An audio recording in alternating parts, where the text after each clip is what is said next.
Let's say about 1 minute, we'll get started here. So if everyone wants to settle down, make sure you use the restroom ahead of time. This, that, and the other thing, and we'll get started in a second.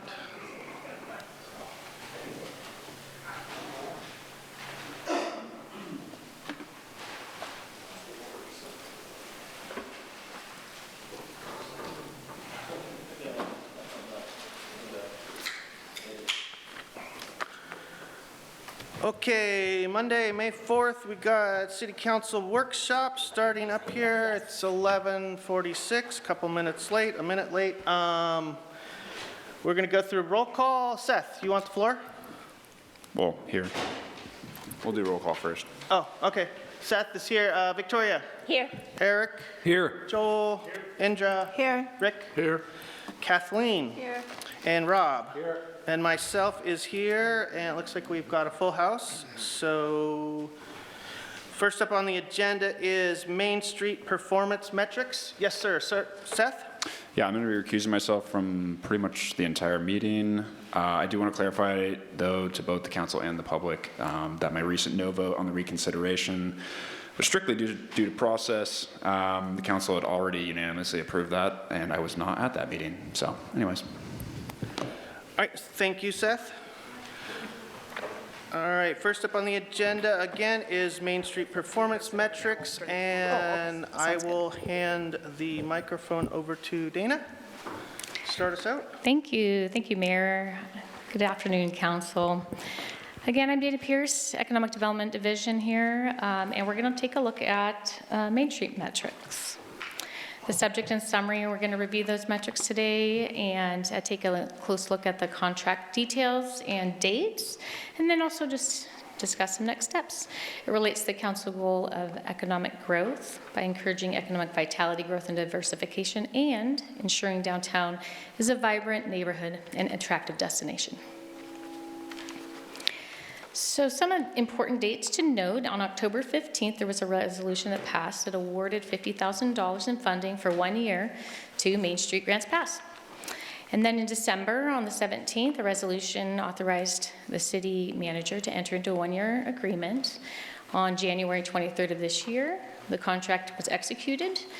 And on March 2nd, the executive director, Dan Small, who's here today, was hired. On April 13th, Dan Small came before the council at a workshop and did a presentation and a progress report. Just a bit more about the contract details. This just lists the scope of work that's in the contract. This is the expectation that we have of Main Street Grants Pass to provide merchant engagement and coordination, promotion and activations that will lead to more foot traffic downtown, help with some design assistance related to lighting, facade, windows, that sort of thing. Also, capacity and sustainability, so to maintain a membership program, find other ways to raise funds like basic grants and sponsorships. And then reporting also is a part of their scope of work, quarterly reports, and then also staying engaged with the city liaison, which happens to be me, administration and communication. The key performance metrics that we're looking at today that are listed in the contract are these three: to establish membership of at least 30 members, to establish 4 active pillars that are staffed by volunteers from local businesses, property owners, and members at large, and then to coordinate at least 3 events. It does show some examples here. The progress report that was presented on the 13th showed us that their members are at 35. We have the 4 pillars subcommittees. They all met in April, and they have regularly scheduled monthly meetings. And then for coordinating at least 3 events, they did coordinate the first Friday events for February, March, and April. But here's also a list of other events that they are intending to coordinate throughout the year. So the next steps at this point, according to the contract, we'll continue to have monthly communications and receive our quarterly reports. That's coming up soon. And then as far as the contract, review the program performance and funding availability following the receipt of the 3rd quarter report. So at this point, I'm leaving it open to questions and discussion. Thank you, Dana. Any questions from councilors? Victoria? No, that I was just Okay, Eric, Adjusting my glasses, actually. got any questions, Eric? Nope. Joel? Just an observation and a question, and we talked about this before, I think, with Brad. This isn't the only grant that we have for economic development. We got several others, and that kind of progress report is really good feedback for the council. And some of them are good, and some of them are bad, and some of them are ugly, but that's life. But, so I think this is a step in the right direction for internally with staff and council and how they look at these things, and we don't just give money away and then wonder what happened. So thank you. Thank you. Indra, do you have any questions? Rick, do you have any questions? Thank you. So, Dana, in the future, do you anticipate that they would be providing information as to the type of membership, as well as the number and more details on their programs? That's not currently part of the contract that we have. It doesn't have a breakdown of members. It just says a total number of members. We do have Dan here. If you wish to ask him directly, you can speak to that, I guess. Okay, thank you. Yeah. Dan, would you like to respond to that? Breakdown of the membership? In general terms. Yeah, thanks for the question, and nice to see you all again. So in terms of membership count, like Dana mentioned, the types of memberships that are currently listed under the key performance metrics for the contract are not defined. I'm happy to provide those metrics if the council deems it, valuable information to have. I think it would give us a better insight of your operation. Understood. Yeah, for sure. Okay. And I mean, again, I'm happy to engage in those conversations, especially as we look forward into subsequent years. For this contract that we have for this current year, 30 members is what we were tasked with getting. We're happy to continue to grow that throughout the rest of the year. But if it aids in some really productive conversation, I'm happy to do it. Okay, thank you. You bet. Kathleen, do you have any questions? Yeah, and it's probably for Dan as well. So I'm noticing that your events that you want to host are brand new. Yes, Like some of stuff them that's are, never yeah. been done before. And I Yeah. see that a lot of you are moving in that direction. But I'm wondering, when we first were talking with Seth and about Main Street and how this was good, they were talking about taking some of the other events that are annual events. Yeah. Do you see that coming forward, or is that not on your scope anymore? No, happy to have those conversations. And actually, Dana and I have had conversations about Main Street taking over the Christmas tree lighting as one of those events. And then there's also other city events with art along the road and those types of things. And we'll continue to have those conversations, I think, probably as we look into year 2, taking on more ownership of those things. But we're happy to be, strong partners and collaborate as much as we can to make sure that they're successful in the meantime. Is it a little bit that they're more expensive than some of the other ones that you're forecasting, or why would you put them second? I don't think that there's a strong reason to say that there would be second. In fact, I mean, if there's already a current owner of that, I will acknowledge that I've been in this role for about a month and a half, 2 months. And so as we're continuing on to broaden our scope and be able to sustain, I think that bandwidth more than anything else is probably the biggest reason why those conversations haven't been that, yes, we'll fully take them over, as opposed to we're happy to be a support role in this current time. Does that answer your question? Okay, sure. Thank you. Rob, you got any questions? Just two quick questions, I guess. Following up on Rick's question or request, I guess. Yeah. I just wanted to add a little clarity. I know I sent an email to Dan and Mayor Council, and I'm not sure if everyone's read that, but Thank you for that, by the way. I know that you read it because you responded this morning. Yeah. Thank you for that. So, yeah, with regards to the membership, as Dana was saying earlier, I think that anyone on your member list or anyone on your sponsor list has all got a common goal of wanting a more vibrant and attractive downtown. There's no maybe about it. I mean, that's consistent. For me, the people and members who are basically don't have, we'll say, brick and mortar walk-in businesses downtown, they could know secondhand how well that's going. And for them, they might want to eat downtown, they might want to recreate downtown, they might want the downtown to be great because it's great for the town in general. Sure. But as far as knowing whether or not on a day-to-day basis, Main Street is helping businesses downtown do better business, bringing more foot traffic, and just in general being of value, only the people that have walk-in downtown brick-and-mortar businesses can give council firsthand feedback on that. The other businesses, ones that do business online or have business-to-business models rather than business-to-customer models, the only way for them to know is for them to talk to people who have brick-and-mortars downtown. Okay. So that's the only way the council could know how valuable Main Street is. And those to me are the ones that I value the opinion of those people more from a council perspective and from a perspective of having to allocate resources. I want to know from the people who actually are being affected on a daily basis. Okay. The others, that's kind of secondhand stuff that I can observe myself secondhand, but I actually can also observe it firsthand because I happen to be downtown. But to me, getting back to Rick's point, a profile of your membership and who actually are brick-and-mortar walk-in businesses downtown, for me, is critical. Yeah, and I appreciate that. And I would say, too, I mean, one of the key performance metrics is establishing the 4 pillars, and that's made up of business owners, property owners, and members at large. And I think that there's a really wonderful opportunity for a cross-pollination of ideas and for a lot of collaboration and education. To your point, they don't necessarily live that firsthand, but they do have a stake in the way that our downtown district should be moving, right? I mean, as a community member at large, they should have some ownership stake. And so I can understand your point of view and your perspective, and I also would challenge that in saying that there is a lot of value with having community members and property owners included in that member count. So I'm happy to diversify the count if that makes your guys' life easier and it makes our conversations moving forward a lot easier. I think that that's really valuable conversation, but I would just speak to, the other types of memberships that Main Street acknowledges and considers extremely valuable to the conversation.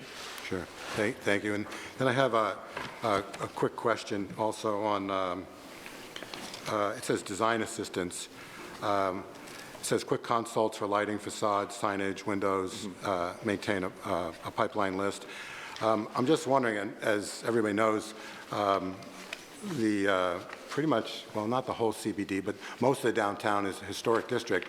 And I'm just wondering if you're going to give, even though it says quick consults with lighting, facade, signage, or maybe Dana can answer this, how would, is there anybody that has historic expertise that is involved in any of your groups and would be helping to give those kinds of assistance?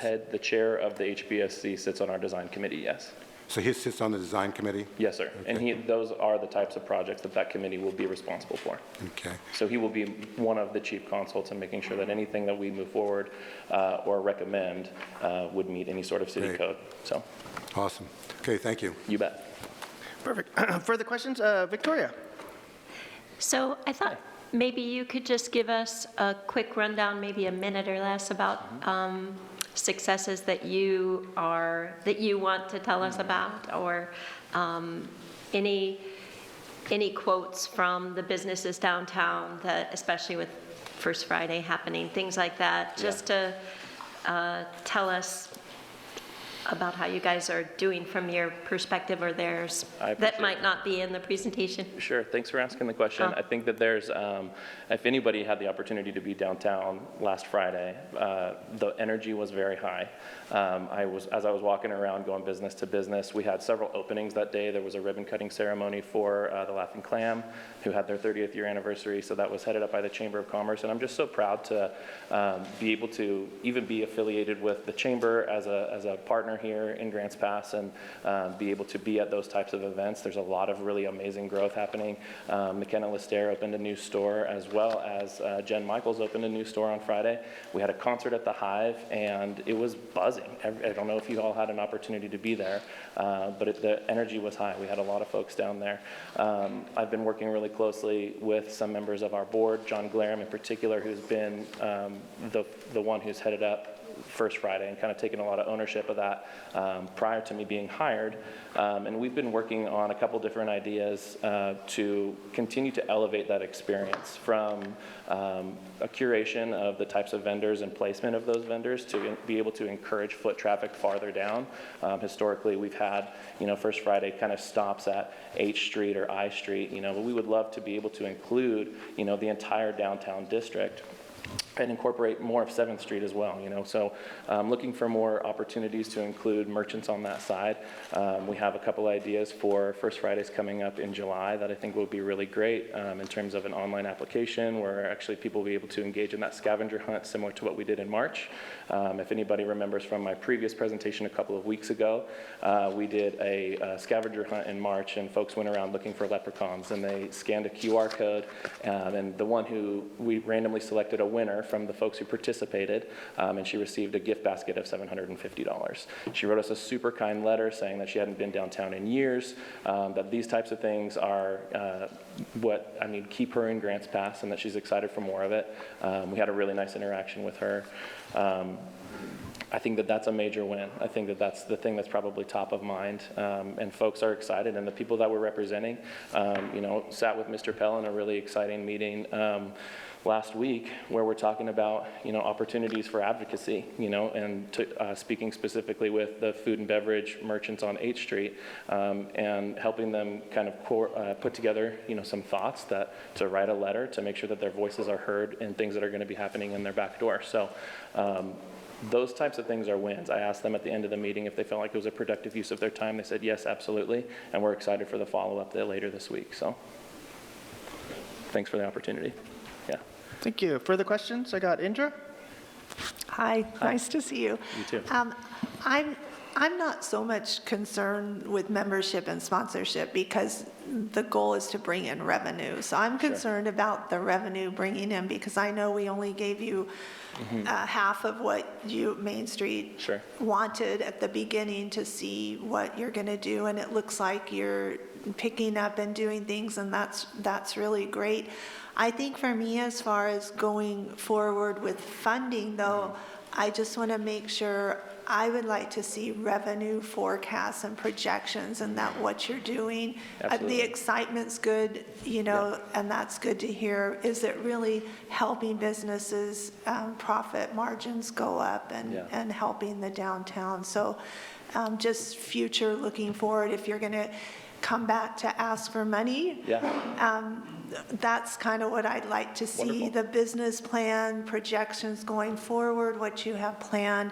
And then, because is it a one-time funding thing? I know that's been talked about, or I know some main streets get continual funding from the city. So that's something the council is going to have to consider and look at. Is Main Street something we want to continually fund, or is it something you are going to eventually be able to go off on your own? So those are the things I'm looking at forward.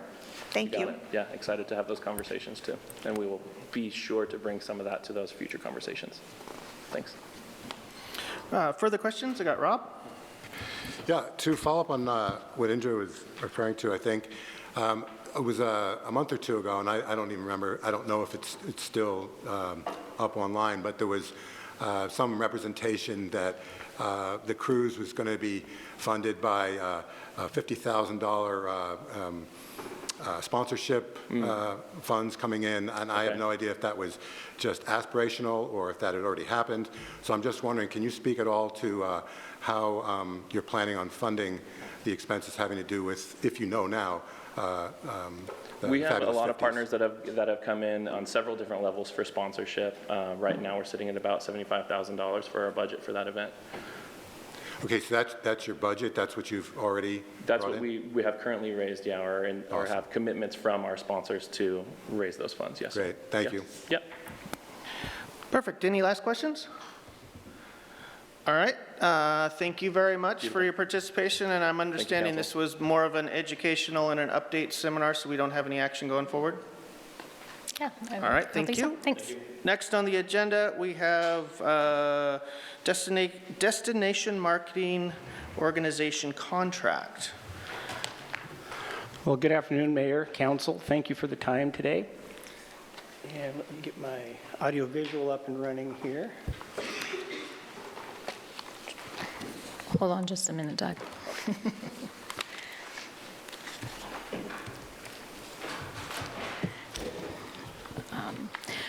So I'm going to go ahead and do a quick introduction, if that's okay, and then we'll get you up there and going, Doug.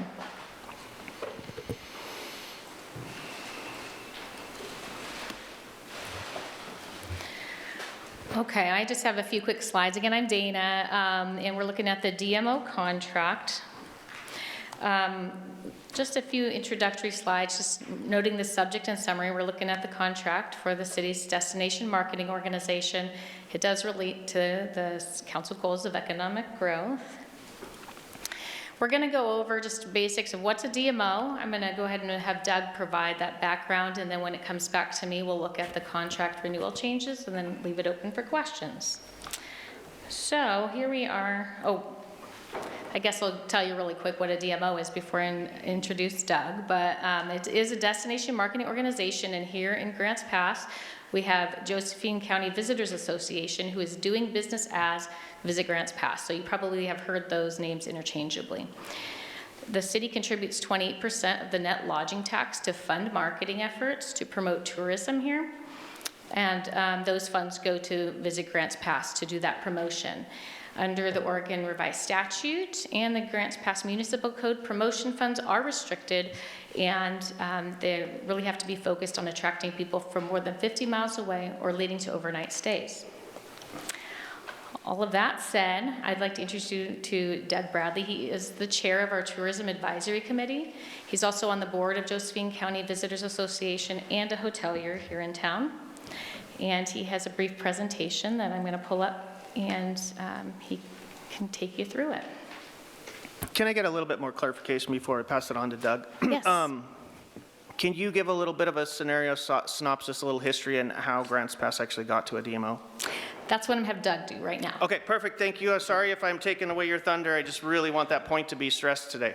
That is actually my whole purpose for being here today. Awesome. Thank you very much, sir. I was asked to come in and share with you, where did Visit Grants Pass come from? Why are we here? And what did we have Check your before? microphone. Is that better? Oh, thank you very much, Okay.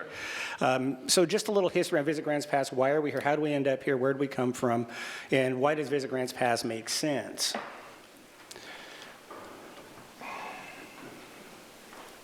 Well, I do my own PowerPoints. I didn't mean for that to happen. So where to begin? In 2010, our DMO was being operated out of the Chamber of Commerce. I'm not sure too much about what was going on back then. I do know that kind of when I came in, that ended. And that's when the chamber contract, or it came to John Bowen, and he operated the DMO as, I believe, a city employee. He did that until about 2020, from 2019 to 2020.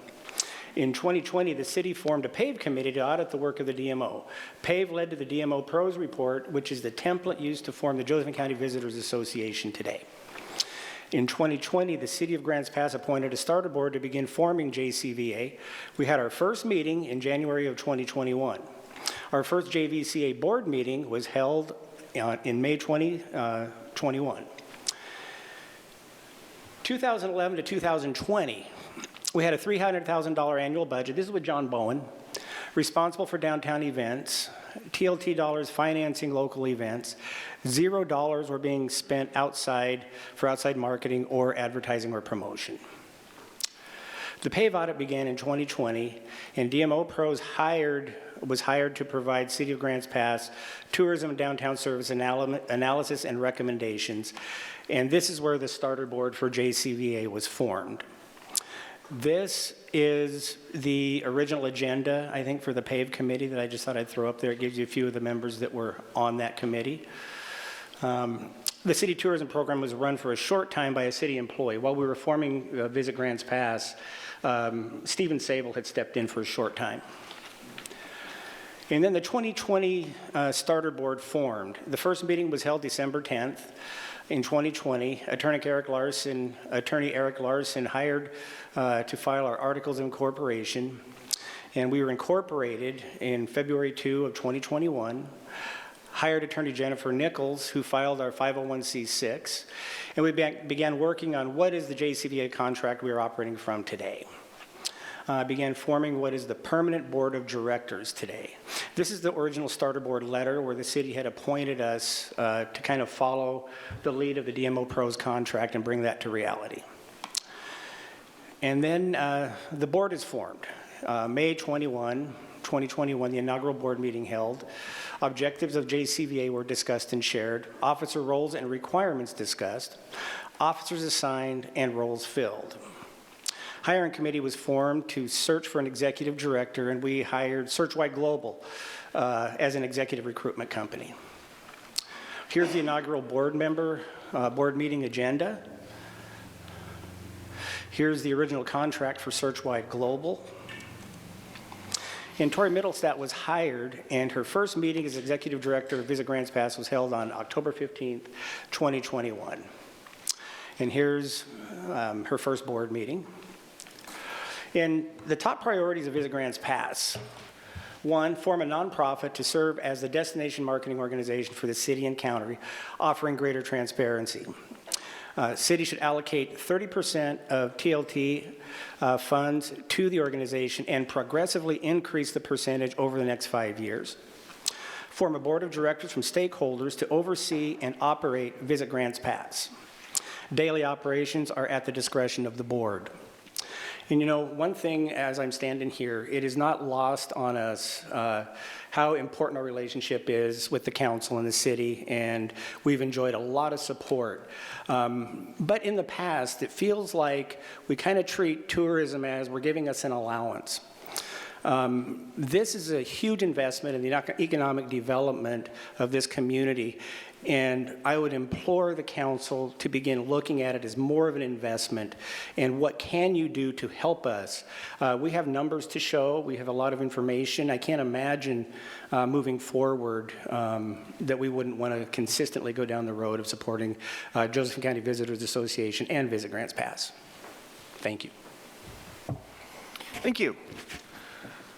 Do you have anything else to add, Dana? Yeah, I'll go ahead and continue on with my presentation. Thank you for providing that background, Doug.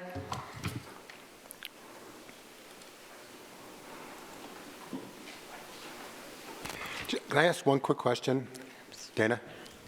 Yes. Can I ask one quick?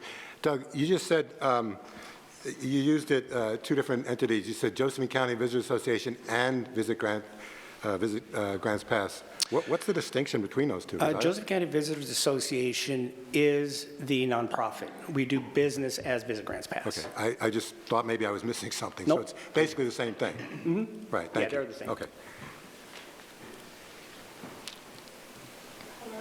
Yeah. Do we have a question, Mayor? Is it?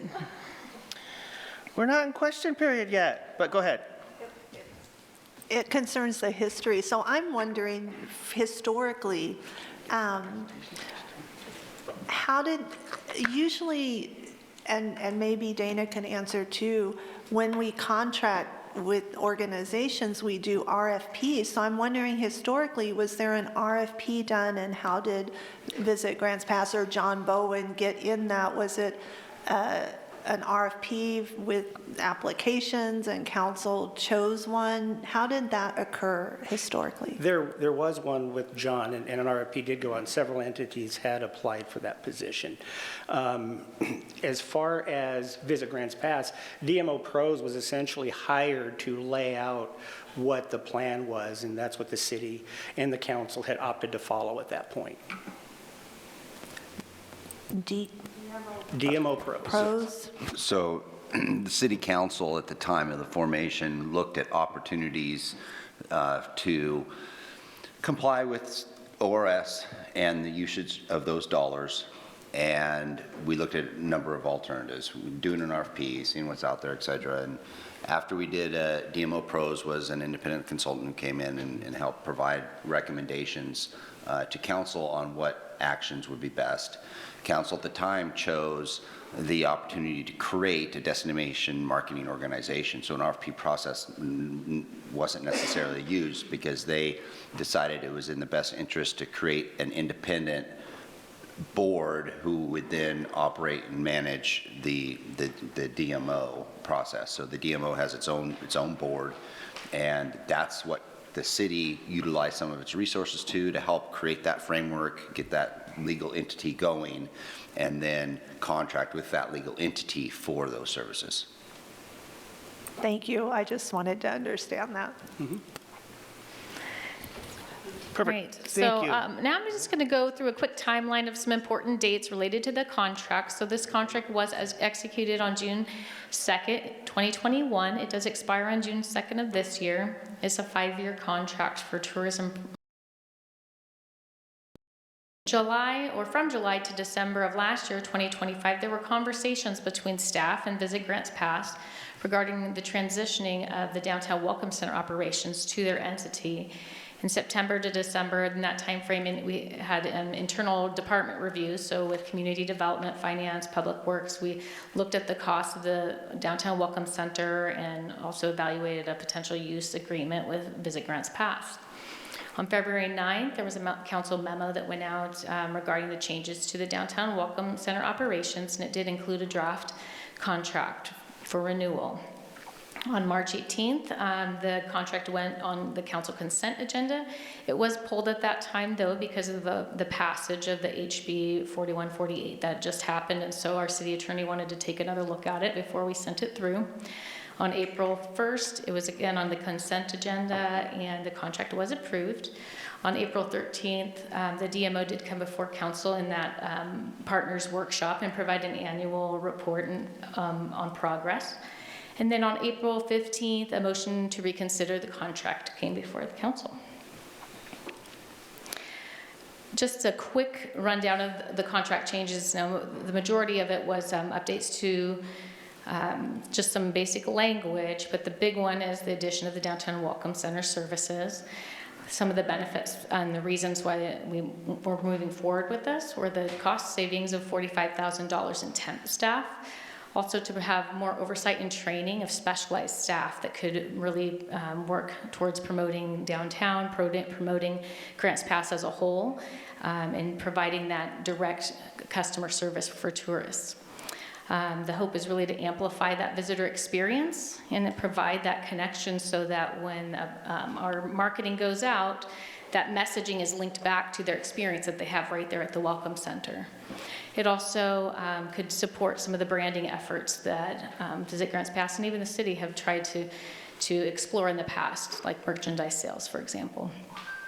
And then services also would be based on visitor data. So in the long run, we are trying to be more efficient in that way. So that's all I really have. I'm leaving it up to questions. I know a lot of questions did go out between council and staff, and there have been a lot of answers to those, even with our partner here, Visit Grants Pass. So are there ones that have not been answered that we can help give you the answers to? Thank you, Dana. Further questions? Victoria? Not right now. Eric, do you have any further questions? No. Joel, do you have any further questions? Yeah, and I should know the answer to this, Dana, but if you can provide it for me quickly. The annual budget under the old contract versus the proposed annual budget under the new contract. That's not something I have on the top of my head. Do you know that, Aaron? So part of the contract is based on the 28% of Right. lodging taxes come in. So we don't have a for sure amount every year where we're budgeting like, Okay. well, there's going to be a 3% increase this year. There's going to be, or whatever it is. So that percentage was the same before and it's the same now? Correct. But there's added responsibility now Yes. with the same amount of money? Correct. Or Well, same percentage? Not Yes. necessarily the same amount of money, because Same that will percentage. fluctuate 'Cause that depending on changes. the taxes collected. Okay. Thank you. Further questions? Indra? Apologize. Yes, there have been so many of these agreements going around. Is this one dropped here today the newest, and has it changed from the past ones we've received? There has been no change since the one that was on the consent agenda on April 1st. Thank you. Further questions? Rick? So when we talk about the income coming in to fund the program and percentages and so forth, doesn't that change every year based on what the income of the TLT is? It does, yes. And that's one of the metrics that can be used to demonstrate success is they're bringing, more dollars are coming in for the TLT. So budgets go up because we're getting more influx from those tourism dollars. So if they're not doing their job, the funding stream slows. So if the organization is asking for additional money, that may be automatic, especially if the income is coming in. Would that be? I wouldn't say it's automatic. They get, according to the contract, they get 28%. So that 28% is if they're doing a great job and bringing in a ton of tourists, they get a larger amount. If their work needs a little improvement and they're coming in below what's anticipated, then they get less money to do it with. So it's a straight 28%, and we'll have a discussion if there's any reason to ask for more. I think that would be a good time to address why what they're getting is not sufficient. Okay, I appreciate that clarity. Thank you. Further questions? Kathleen? Yeah, my question is about how we sort out these hotel visits. I'm hearing that I don't know, is that out of the scope of what we're talking about right now? The TLT dollars, Right. basically, because I'm hearing from Ready Ride drivers to nonprofits that there's so many people being put up in hotels now that taxpayer dollars are being used for that, and it's kind of skewing the numbers as far as how many visitors we're actually getting from how many are being housed in our hotels. I think where you start tracking numbers is how much are we receiving from those TLT dollars, that 12% that's on most visits, most stays in hotels. We know what those numbers are. Everything outside of that is difficult to track, and it might not be, is probably not as relevant as those regular stays that generate the TLT dollars. And there may be stays outside of that, but we don't really have a lot of control over those.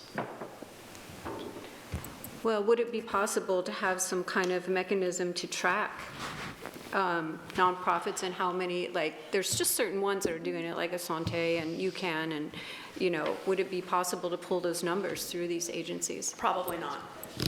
They would have to voluntarily give us information like that. Further questions? Rob? Yeah, going back, I think, to what Rick was getting at, or not getting at, but just to follow up and expand on that. So total TLT dollars is 28% of total TLT is what has been going to the DMO. Can JC or maybe Doug just say the last 3 years, tell us what is the total amount of TLT dollars that have come in the last 3 years? Yeah. I know that you've given that to us before, but if you could. Yeah, it's slightly over $700,000. No, the total amount, not the total amount, not the 28%. Oh, the total amount. It's going to be a little bit over $2.5 million. So $2.5 million which year? I asked Each for of the 3 last years. 3. So it's been dead even. It's actually declined the last 2 years, and then this year we're going to probably see just a little bit of an uptick by a couple of percentages. Okay, so $2.5 million of TLT has come in for the last 3 years, roughly. And so the 28% of that has been pretty much exactly the same, right? Okay. Thank you. And getting back, I guess, to following up or expand on Kathleen's question or comment, you know, I too had similar questions about that, because it seems like, and maybe there's other metrics, because I know we've talked about some other metrics, or I shouldn't say we've talked, but I think Dan Buck presented other metrics, I think. But the two metrics that seem like the ones that are always presented to us are TLT dollars and occupancy percentage of hotel stays.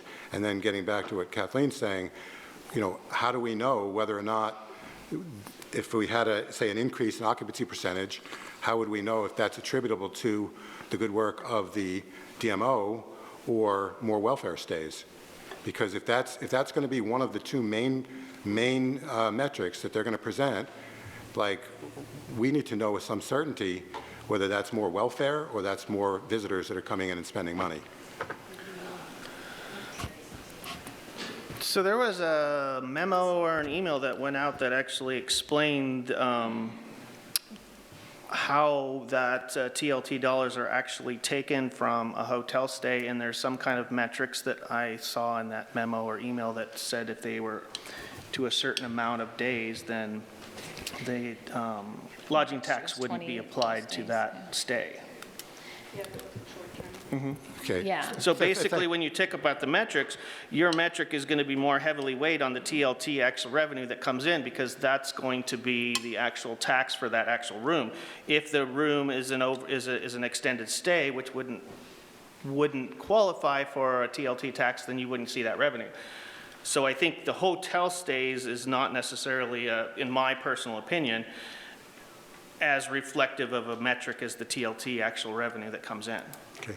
Thank you very much. And I did read that memo, and I also added to that on the, is there a possible way to segregate out the occupancy percentage with regards to whether or not it's actual tourists or whether or not it's a welfare stay? I understand that the TLT dollars can be used by us either way, so that's real positive. But I'm just asking the question, is it possible to segregate that so we know whether or not the occupancy percentage, if it goes up, is attributable to the good work of the DMO, or is it attributable more to welfare? No, I understand exactly where you're getting from. I think Stephanie will probably weigh in on this. I would assume. That's why I asked Stephanie. If you have Thank a you. nonprofit organization that's handing out vouchers, there's going to be a privacy policy that's going to be in place. And I can say that I do not know the answer, but maybe someone here can answer that question, because they're the ones that are tracking that data. So the city, that's not data that we have access to. I'm asking anybody in the room. Yeah, who yeah, can come add on, some weigh in clarity. on this, Terry, please. I want to be careful because it's not a wholesale answer, but like when we talk about in COVID, when people were being placed, when you say welfare, that's a broad scope, but generally speaking, government contracted, if you're placing somebody into it as temporary housing, those folks don't pay TLT, so it's not hitting the reports. It's not falsely inflating them. And at the expense of maybe out of school by naming a few spots, on 6th and Evelyn, you've got Cherry's Inn that used to be Buena Sera. They used to be a traditional lodging facility. You would look them up. You could book your stay there. They've contracted to do a lot of placements of unhoused or people for certain reasons. In those situations, a lot of times, they're not paying TLT. Now, I will admit there's an exception to the rule. If you got there through your church or a private nonprofit or somebody that just went in there and booked that room for you, and the hotelier like Doug doesn't know the answer, yeah, there's a little bit of that. But across the street from my place, I've got the Travel Lodge. There's no travelers in that lodge.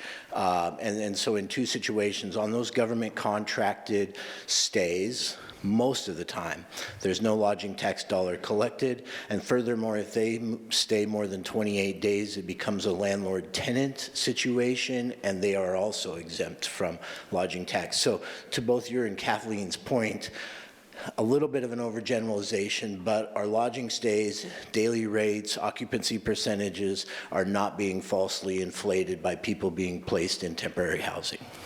So I don't understand. I understand about the TLT part of it. On the occupancy percentage, how would that be a straightforward, how would we be able to understand that from a straightforward perspective? Because whoever's placing them there would increase the occupancy percentage, would it not? Yeah, and I think that would be a question for how, and I don't know if it's JC's department on the reports that they receive, but for example, I'm going to guess, and admittedly this is a guess, that Buena Sera is not reporting right now. They're not a lodging property. And so, JC, I don't know on your back end. I know that the reports that Dan and I look at are simply based on those rooms that are used for lodging, and you're going to notice regularly, every single month that we receive that report, the number of rooms available changes. And we haven't built new hotels. We haven't knocked any down, but the number of rooms reported changes every single month, and primarily for that reason. A little bit of that has to do with like Airbnb, VRBO, and people that maybe just came and stayed back in their house instead of renting it out, but those are reflected, they're taken out. Is that making sense? Yeah, it does, and you just happen to mention Airbnb also. I have no idea how many Airbnb rooms are available in Grants Pass. Maybe you do, and is that at all considered in the occupancy percentage, or no? It certainly is, yeah. And again, that's why it matters. I mean, if you had an Airbnb and you only rented out January through March, that room is online. You come back and live in it in the summer, it comes offline. So by the simple math, I mean, you have one less room, but you have no occupancy there. So those numbers change all the time, you know. And Rob, I think you've been around long enough, and Aaron can attest that in the very beginning, getting tracking from third-party platforms like VRBO, Airbnb was very difficult. I mean, city legal spent lots and lots of time on this, and still, it's a bit of a challenge. Like when Doug sends in his report, it's exactly how many rooms, you know, how much per night. Airbnb and the third parties just kind of give you a lump sum report and say, here you go, and they take them on and offline. It's not as detailed of a report, but I can tell you, because I'm very concerned about this and consider myself a watchdog, that the city staff and legal have spent years working on collections of third-party short-term rentals, and it changes all the time. I mean, it's next day it's Hip Camp or somebody parking their trailer in my driveway. It's not just big platforms, but the city, I ask a lot of questions in that category, has spent a lot of time making sure that we're collecting from those, and the reporting gets better and better all the time. Okay, so you're saying when like Airbnb goes offline, then that, it's not considered an available room anymore? That's correct. Okay, and now I guess and maybe you answered it, I'm not sure, because you gave us a lot of answers which were good, but you're saying that when, and again, I'm going to use the term welfare clientele at a motel, is that motel still considered as part of the overall pool for occupancy percentage purposes, or No, it's removed? They would take it offline. If And there's you're- somebody staying there more than 28 days, or, you know, again, it's a monthly report, so for that one day, I don't know how they would work it, but, you know, let's talk about the Bunny Motel, or, you know, some of these that have converted to living situations. Those are taken offline if they're not paying TLT. And you're certain of that? Yes. Okay, great. When I say that at 28 days, again, there might be exceptions to rule. I don't know, for example, when Women's Crisis Support Team has to place somebody that's been in a violent and physical situation, if it's a 3-day stay, Doug, do you know if those are exempted? I mean, a lot of government contracts exempt lodging taxes, but there are some. If you went through your church or a nonprofit, they're probably paying. Nonprofits are typically not exempt, but federal government travel typically is. So that's the discernment that I can make for you on that. Nonprofits aren't exclusively, don't get taxed. So that is federal government. And anybody that stayed over 28 days. Okay. Hey, thank you. Go ahead, JC. Yeah, so this is on the city's website. This is the actual form or the information that we received from our lodging tax entities. And so it's not necessarily purely on this data focused on maybe the number of rooms, but more of the amounts.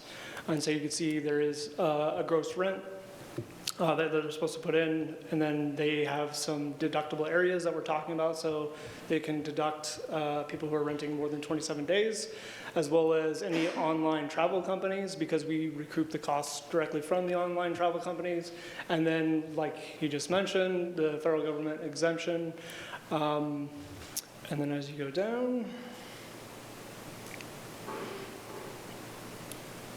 there's a little bit more information as well that we collect. So I guess this is kind of a statement and a question to everybody. So realistically, in the grand scheme of things, you feel confident because of the reporting and the way the reporting's done that really we don't have that discrepancy in unutilized rooms versus the TLT dollars that are coming in?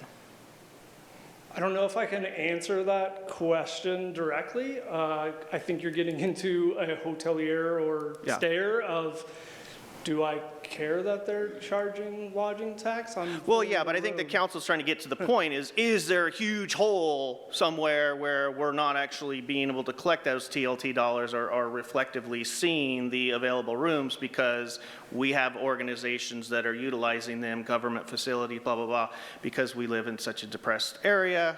I guess that's where the question is. We're trying to make sure, is that correct? Like, you're just trying to make sure there's no big glaring hole there. I couldn't answer the question. Anecdotally, because of the water treatment plant, I know somebody personally who set up at an RV park for longer than 27 days because they were doing the electrical work on the new water treatment plant. So there are other situations out there that aren't necessarily just welfare where potentially people are staying in these entities that are potentially longer than the 27 days. Yeah, I know for a fact that majority of the RV parks offer month-to-month and long-term stays specifically. So, sorry, Rick, do you have, I just wanted JC because he was adding to that conversation, but go ahead. I'd just like to elaborate further what Rob is discussing. And I'm wondering if there's an additional yardstick that can be used because there are so many, I want to say, holes in this to evaluate whether tourism is successful or not. And if we start really inquiring of the hotels, is somebody here because they have a friend in the hospital? Is somebody here because they're attending a funeral? Is somebody here because their house lost power? Or the firemen, I realize, that come in for wildfires, probably because they're on an extended stay, fall in a different category too. So I'm just saying there's all, the matrix that used on this is not pure and always reliable, and I'm just putting the question out there, is there another matrix we can use in addition to this that's in the evaluation of the TLT? I don't think I can answer the question. The only way I can answer the question is we actually pay for about 4 entities to be audited every year, and we rotate those. And most of the time, we don't find any issues with what the lodging facility is reporting back to us as far as the auditors coming through their records. Thank you. All right, any further questions? Indra? Yes, let me get my thoughts together.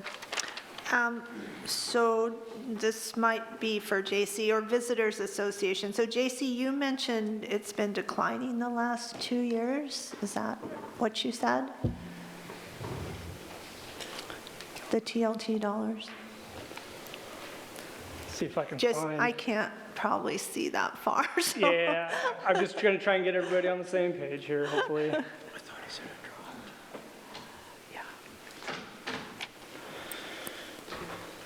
So in your packet, there is the third quarter operating report, and this is online as well. And if you go to the lodging tax section, you can kind of see the previous history, and you can kind of see it's pretty flat. There was some decline here from 23, 24, and 25, but then you can see 26, we seem to be on pace with about where we were in 2023. Okay, so what's we give monies quarterly to the DMO. What's the lag time on that? So we receive money quarterly from the entities.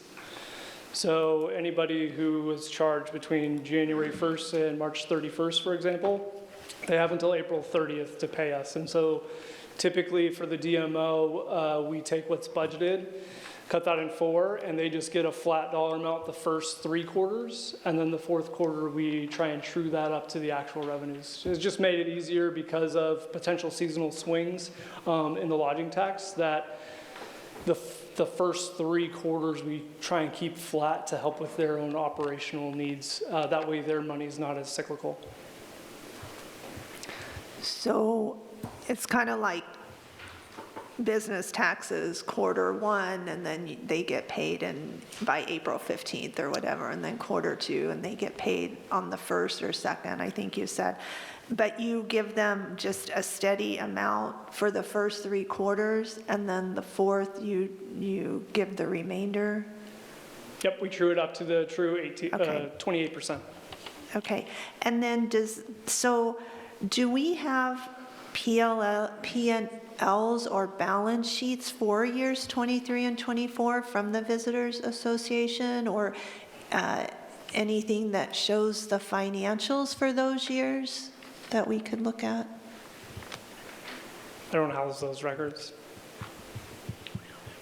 Right, I'm asking, does the Visitors Association or Visit Grants Pass, I know Dan wasn't involved then, but does the entity retain those records or Dan, that's a have question. them? Maybe you should just come up to the podium and answer.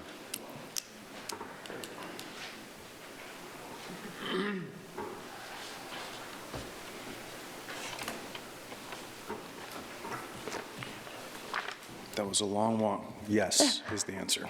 Can we get those? I provided them to the city last week. Yeah. Oh, did we get those? We've gotten so much, I've probably missed some There's a things. printout on the dais. We got P&Ls and balance sheets from years You've got complete 23, audits. 24. You've got the complete audits for the last 3 years. Okay, that shows those. And Aaron, you sent those to us? That was just today. Yeah, that. There's additional information. You have an additional piece of paper on your desk there. Okay. Yeah.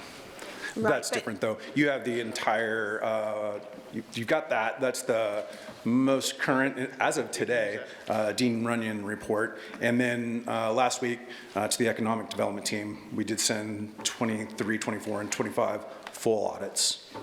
And in those audits, it has the P&Ls and balance sheets. There are no more numbers. Those are all the numbers. Yeah, like every single conceivable number.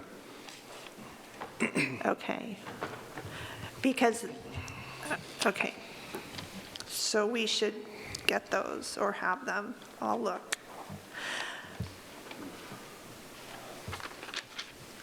Okay, and then I have some other questions. And Sure. again, I apologize if I miss things because there's so much. Sure, And I no know problem. questions have gone out and you've sent things in. It's kind of piecemeal and we're trying to collect things. So I just want to ask what we have and what we don't have. So I know what to look for or not. And I know some of these did come in. So did we get quarterly written progress reports? You did not. And I acknowledged that in an email to the council. And so I just asked for a little grace in this transition year as I come online. I have no experience with city government, and I mistakenly understood that that would be on a council agenda.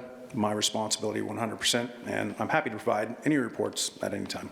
Okay, and thank you for what you do. This isn't a reflection of you, Oh, right? sure. Personally.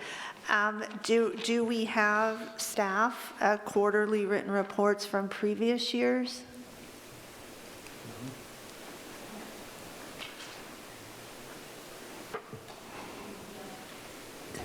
No, we don't have the quarterly written reports. We do Okay. get the quarterly TLT reports, is what we typically get. Okay, and I think we did get an annual audit from 2025. Yes, we have that. Do we have annual audits from 23 and 24? Yes, you do. Did they came with them? Dana has them. Did they Yes. go to us? Yes, we have those. Did they come to us? That I don't know. I don't think so, okay. Can we get those? Yes. Thank you. Bylaws, do we have bylaws? I don't know if you have them. I mean, we have bylaws. I don't know if you have our bylaws. Well, it's in the agreement that we would have bylaws. Dana, do you have the bylaws? You know, I could look back. I mean, this contract happened before I came into my position too, so I'm sure we probably have it in a file. I would have to look for it though. Okay, I would like to see the bylaws, and I would imagine they came up in 2021 when the first agreement was signed, so I would Sure. like to see those, and then any amended ones after that. You gave a great presentation and marketing plan that seemed more state level than of what was done, do we have a marketing plan forecast going forward for this year? A plan or a forecast? Right, a plan, a marketing plan of Yeah, what you're we going to do. do for 2026? Yeah, and we did touch on that in a broad way. That was a lot of slides, a lot of information in 10 minutes to try to cram in. But we have several buckets that we work on perennially, and that's going to be around the main drivers of tourism as we understand it, which would be, again, food, historical districts, music, outdoor rec, certainly in this area, with some high-level attention to the specifics that we have here, from cycling to the river, to the valleys, to the caves, to dark skies. Yeah. Keep going. I know, you Yeah, there's plenty. spread out all over, so that's good. So the marketing plan is what you presented? Yeah. Okay. Business plan, do we have a business plan? You would find it in the P&L. That is the rough, broad categories. And in my response to council, you'll see that, assuming that the funding remains even, we have no anticipated changes to that. Okay, and then revenue forecasts going forward, and I understand it's estimated, we don't know what's coming in, but we can always still give an estimated forecast Sure. of the dollars we're going to get and how we're going to spend them. Do we have a forecast, revenue forecast and expenditure? The best we can do is on past performance and try to forecast that. As JC mentioned, it's roughly $175,000 a quarter, and it is our desire to spend it down to zero and use all of those dollars for marketing in the most effective way we can. I know there were some questions about why that's a negative number. I did address that in the email to council. And when those dollars hit the P&L, it hits as a negative number for services due, not services rendered. So there's a balance on the balance sheet, and I shared that with council as well. I don't, okay, thank you. So we'll get a proposed forecast going Yeah, and it's forward. going to be $175,000 times 4. That's the forecast. Okay, and then I get that you wrote to council about that, but I'm not understanding, and it's probably just me, I met with the group, and so after I left, I thought about it. I don't understand, I get you're explaining why there's a net operating revenue, but I'm assuming this is, you write checks, I mean, this is your checkbook. So how are you writing checks with a negative revenue? Sure, you'll find that in your email. I included the balance sheet, so you'll be able to see the exact balance that we're carrying in a separate account that sits on the balance sheet, not on the P&L. So are you writing checks from a different account as well? We move money from one account to the other account because we achieve greater yield in a money market account than a checking account. And we're trying to be very wise with the dollars that we do have. So we're trying to squeeze every penny out of it. So we keep the bulk of it in a money market account that allows us to achieve some yield. Right. But before you can spend money in this account, it has to be there. So you should be, are you, I understand you have your second account, that's not a problem. It seems like you need to move money over first so that you can then spend it. So that negative number that you see as a liability is not a reflection of what's in the account. Again, you'll see that on the email that I provided to council, and you'll see that there is a positive balance in all of the accounts. What we do is monthly move money over to the checking account to spend on the fly as needed so that we can squeeze extra yield out of the dollars that we do have in the money market account. How are you writing a check? So I'm still not understanding. Maybe someone else can explain to me. If you're negative in your checking account, or We're not negative in the checking account. well, why isn't it reflected on here? If You're not you've looking at the moved checking money- account, you're looking at liabilities. So So again, this isn't a P&L. it is the P&L. It's the statement of activity for a nonprofit. Okay. I'll end there. Did any of the other council members receive that email that has the account balances? City staff? I did. You didn't? I did. You did get it, okay, good. I just want to make sure someone got it. So, yeah, please reference that, and you'll see that not only are we contractually sound, we're above and beyond healthy. Looks like Victoria got it. So we're actually sitting on more cash than we're required to, because we're trying, again, to actually squeeze a couple bucks out of a money market account that'll allow us to do more marketing, be better stewards of the money that we do have. Okay, I will study that more because I'm obviously And I'm happy, of course, to not sit down. We can go understanding go there. through it one-on-one anytime. Okay. Are we, I'll yield my time. I have some more about the Welcome Center, but maybe we're not there yet, so. We have other questions. Victoria?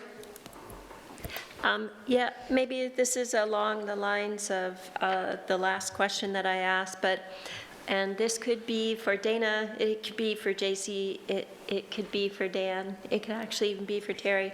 I just want to make sure we're not, so to speak, straining a gnat. And if you could give me a 30,000-foot, any of you who I mentioned, view, because I know I've had this discussion with you before about, what the city puts in and what the city gets out. Mm-hmm. And it seemed to me then that our investment, like Doug was saying earlier, what we get out of it, for our investment far exceeds what we put in. So maybe if you could, and just give me a few examples of that so that everybody can kind of get a picture on a grand scale of what you see as your contribution to the city and your give back to the city for what the city puts into you guys. Philosophically, 30,000-foot view, we just want to be an excellent partner with the city and with the community and give back. I personally, and I know that everybody that works with me, has a great love and affection for the community and wants to see it prosper. Very specifically, I would say that we are single-handedly responsible for bringing BMX nationals, for example, to town. We are responsible for bringing Cycle Oregon to town. We are supporting the marketing events for countless small events. There's not an event or an organization that is doing any kind of work locally that we aren't doing an in-kind contribution to. Just extol the virtues of Griffin Storm back there, who has done work for, I would think, every single one of these people in here right now, including the city, when anything needs to be done. So there's a lot of things that happen a little bit under the sea line there.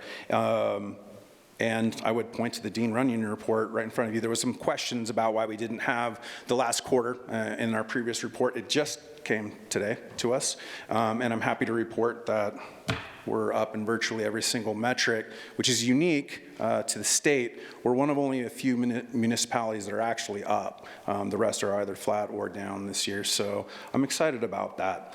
And given this is our first year really in full operational mode with the new team, I'm excited about what the future can look like. Did I answer your question?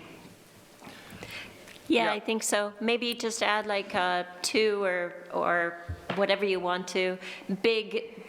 From just off the top of your head, some of the big things that you have been very excited about and how it translates into benefit for the city. Sure. I'm super excited about 2 things, actually.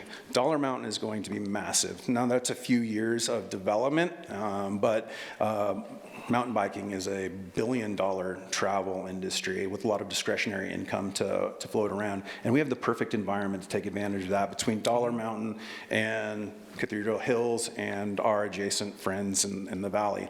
We're going to bring a lot of people here for that. I'm excited about Dark Skies, one of only 2 designations, I think, in the entire state in the Illinois Valley. So we have a lot of opportunity there. A lot of, I'll go beyond 2. We have a new opportunity with the caves. There's new energy going on out there. And I think there's been a real neglect, frankly, and this, I know this is a city meeting, but we're also responsible for the valley. And I think there's a lot of opportunity there, especially as we consider the 199 shutdown that is probably going to happen anytime this month, and we'll have to work around that. And I like to be optimistic there. There are ways to capture that traffic. So rather than focusing on how that could be a net negative, I think we're going to be creative about how we're going to make that work for Grants Pass. Thank you. Thank you. Perfect. Further questions? Joel? Yes, could you explain to me the relationship between Visit Grants Pass, Visit Southern Oregon, and Visit Oregon? So, yes. At the state level, the big state organization is Travel Oregon. They do top-level marketing pushes, and they issue grants and whatnot, and then organize the rest of us. At the regional level, you have Travel Southern Oregon, and that captures up 7 regional DMOs, including us. Klamath Falls, Ashland, Jacksonville, and so on, and Medford. And then there's the locals. That's us. And so we work together, and I'm really happy to report that we have a great relationship, not only with Travel Southern Oregon, our regional DMO, but also with our friends in Medford, Ashland, Jacksonville, Klamath Falls, and beyond. We meet regularly to discuss Rogue Valley-wide marketing strategy. Where do those other organizations get their money from? From the same process.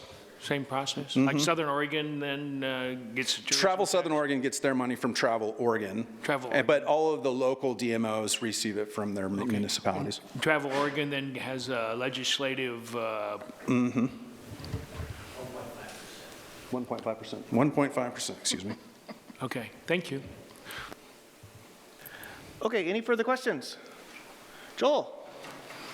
Well, I had some questions on the visitor center. But I think Indra did too before me. You raised your hand. Go for it. I have a question before that. Okay, go ahead. Go ahead. I apologize. So the $374,000 in the marketing campaign that I asked for, and we received a breakdown of the people you contract with. I also asked for, because I don't know what some of those are, and kind of a little detailed of what they do for us. Each vendor? Can I get that?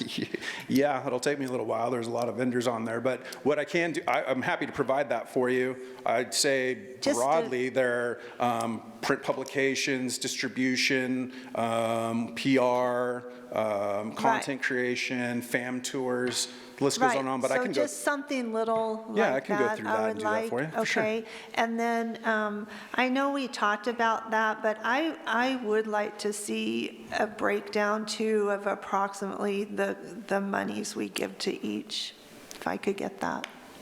Thank you. Joel? You know, the first thought that came to my mind was looking online, Hellgate jet boats promoted very well. We're doing I'm really excited about what we're doing. They're one of our best partners. A lot of business in Grants Pass. Yeah, and so we have a campaign going right now specific to Hellgate, and we're going to bring in, I think we're anticipating roughly 100 media folks, journalists, influencers for a media night. They're going to come in, we're going to do a full day, and then try to keep them in town for a couple of days to experience the rest of Grants Pass. Yeah. It's going to be pretty cool. That's a great example. So on the visitor center, I'm making a transition. Okay. And, you know, with all the emails, maybe I missed it, and this is actually for Dana, not for you, though you could, what the heck. Operating hours under city, you know, what we did last year versus what is proposed in the contract. What's the difference and why? What's the rationale? If there is a difference, and then the rationale if there is a difference. I would say there isn't really a difference. I think we're open 36 hours, and I think the requirement of the contract says a minimum of 35 hours. So I can address this. I know. Oh, okay, go ahead. So in the proposal that you guys read, you saw that there was a proposed reduction in hours in the off season. I did address this in an email to everyone because I wanted to make abundantly clear that we are not married to that at all. It did propose 15 hours at minimum. didn't mean that that was going to be the amount. And here was the rationale. Working with Travel Southern Oregon and some of my colleagues who are responsible for visitor centers, it's common practice to reduce those hours to be efficient and effective with the dollars that they receive, since traffic tends to go down. So we just put that out there to follow the lead of like the Ashland Visitor Center, for example, on I-5. And I confirmed this with Bob at Travel Southern Oregon last week. So that said, again, our desire is to create a thriving, dynamic downtown hub that the community is proud of, that travelers want to visit, and to keep our marketing promises. So if the council decides that, it would be way better if we just always were open 40 hours a week or whatever that number is, great. We're happy to do that. The other part of it was, hey, for every dollar that we spend on personnel, and as you saw from what Dana was sharing, it's about a $45,000 staffing hit. That's $45,000 less that we get to spend on actual marketing and promotion. So there's a real trade-off there. And we thought, well, maybe we could shore up a few dollars by having the discretion to look at the data and say, hey, maybe we don't need to be open a full 8 hours today on this Tuesday in January. And maybe we could look at the numbers and say, maybe only 5 hours on this Tuesday in January is appropriate. And that's all. Further questions, Rick? So Dan, on the 5 hours in January that you're talking about not being open,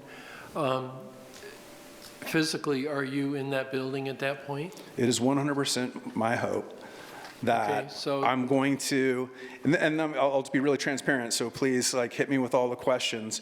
It is 100% my goal to have Visit Grants Pass and Main Street Grants Pass co-located in that building to make it the best it could possibly be. Right now, there's really wonderful ladies working in there, and they crave direction, and they want to contribute and do some great stuff. There's just not bandwidth or expertise elsewhere, or at least that I'm aware of, anyone that's stepped up to do it. So our thinking was, hey, why don't we volunteer, essentially, to take over those operations and make something really cool? So my question is sort of a tease. Then on January 5th during the year, when nobody is coming to the place, and there's no, I'm going to say nobody in town that's a tourist, I'm teasing you now, you're going to lock the doors so nobody can come in and ask any questions. That's the great thing. There would be someone there every single day. So there is an easy conceivable answer that maybe it's just not with paid staff or temps as they are today. It's me sitting there at the desk, or it's Griffin, sorry, brother, sitting at the desk making sure that people were served, or even Dan. So there's always going to be people there. It's not going to be less than what it is today. It will be more. Okay, thank you. You clarified that. Very good. Thank you. All right, further questions? I got Rob, and then Indra. Rob?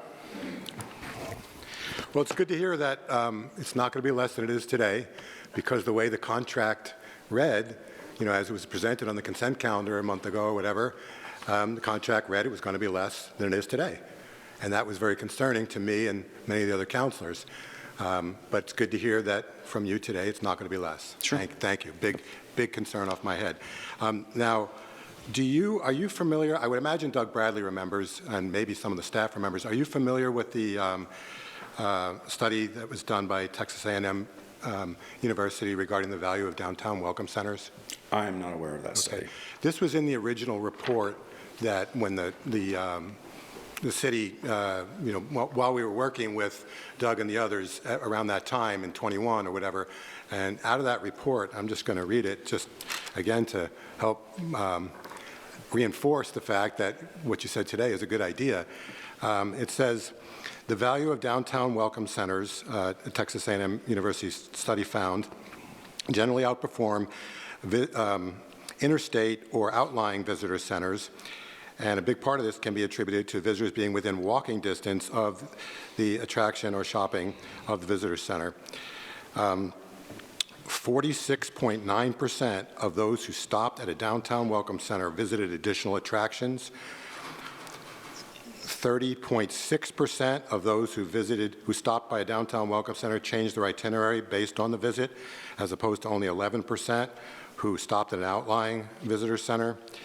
And in the end, 35.6% of those who stopped by a downtown welcome center spent more money than originally anticipated.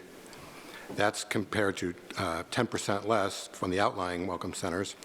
And it says that being within walking distance of the attractions is that powerful.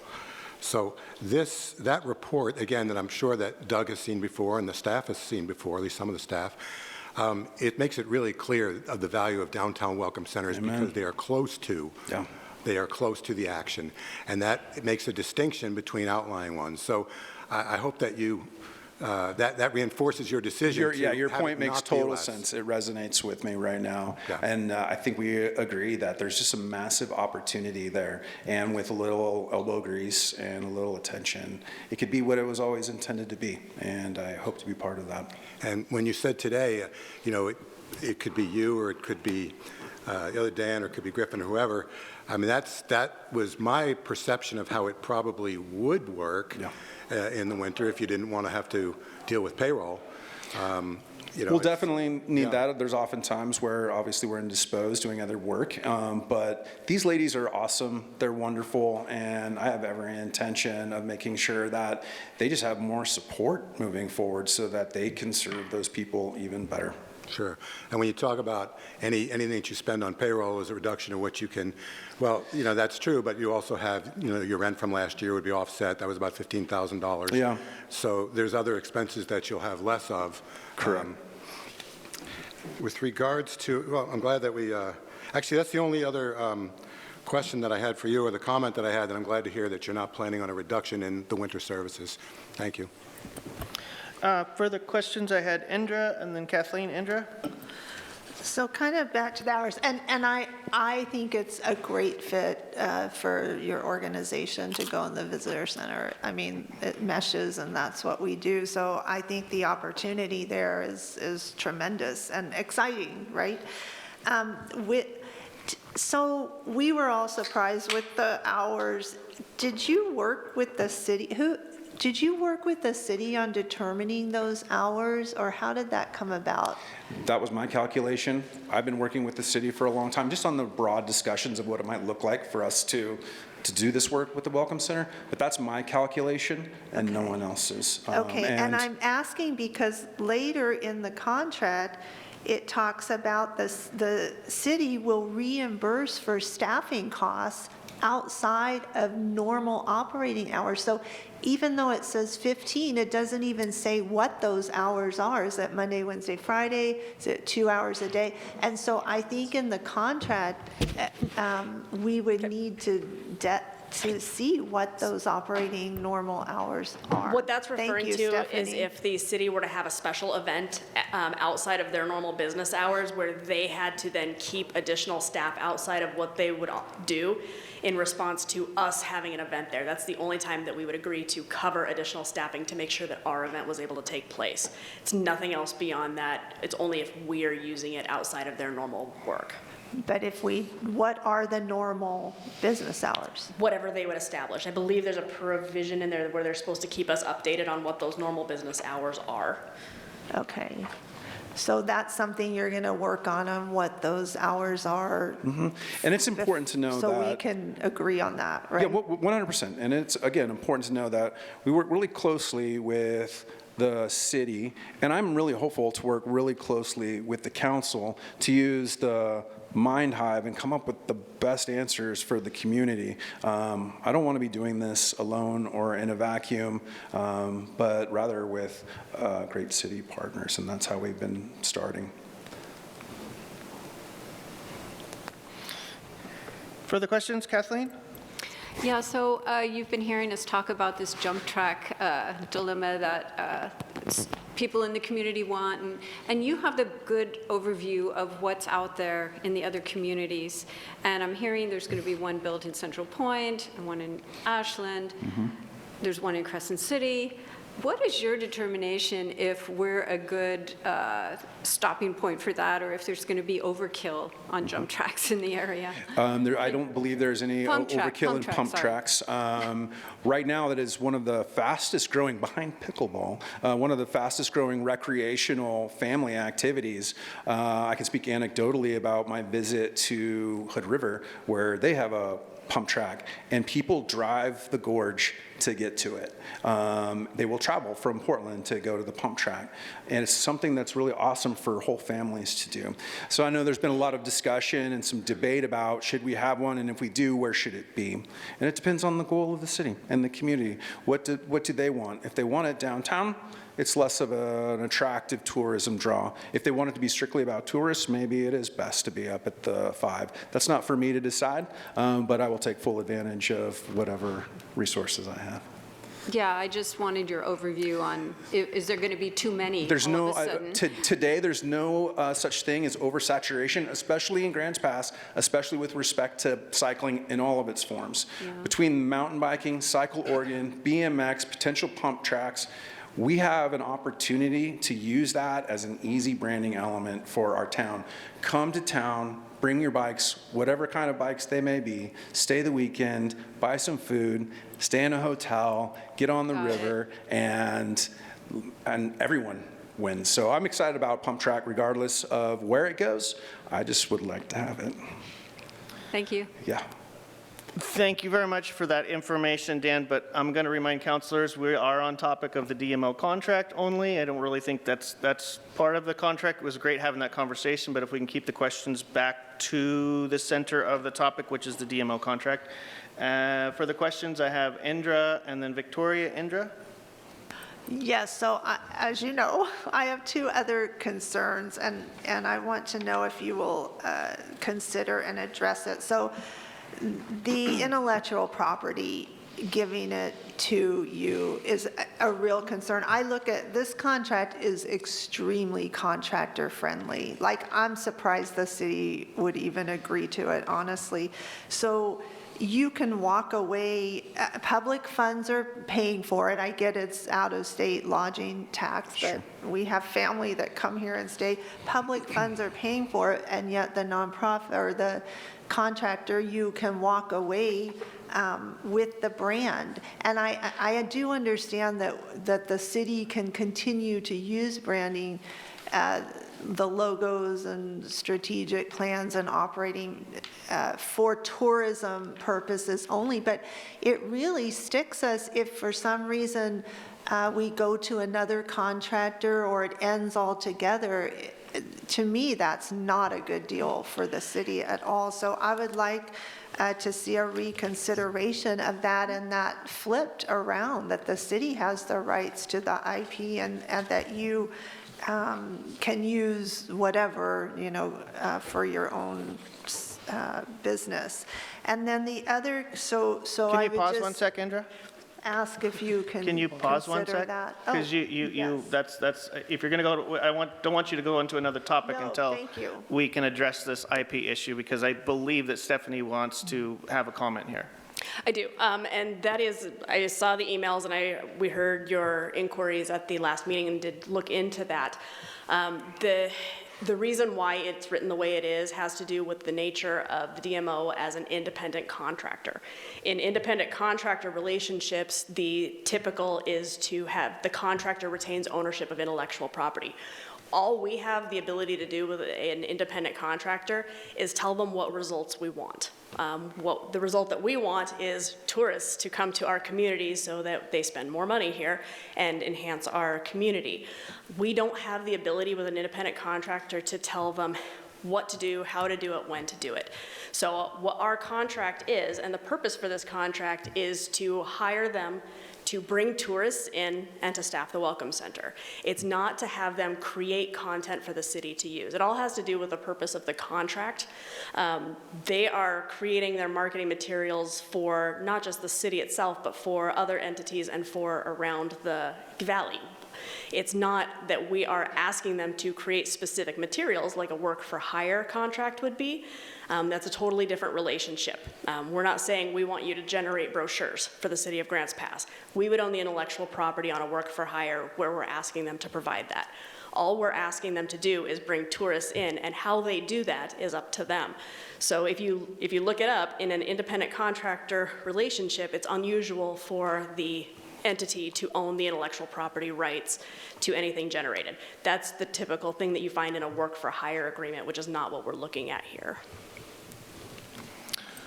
When you say we, our city, because I have looked it up somewhat, not thoroughly, and I'm not an attorney, but there are some DMOs that don't, it's not like that. So what's the difference? It with depends on the those? nature of the contract. There's a lot of different types of agreements that you could have with an entity. What we have is, and what we've had for the last 5 years, is an independent contractor relationship.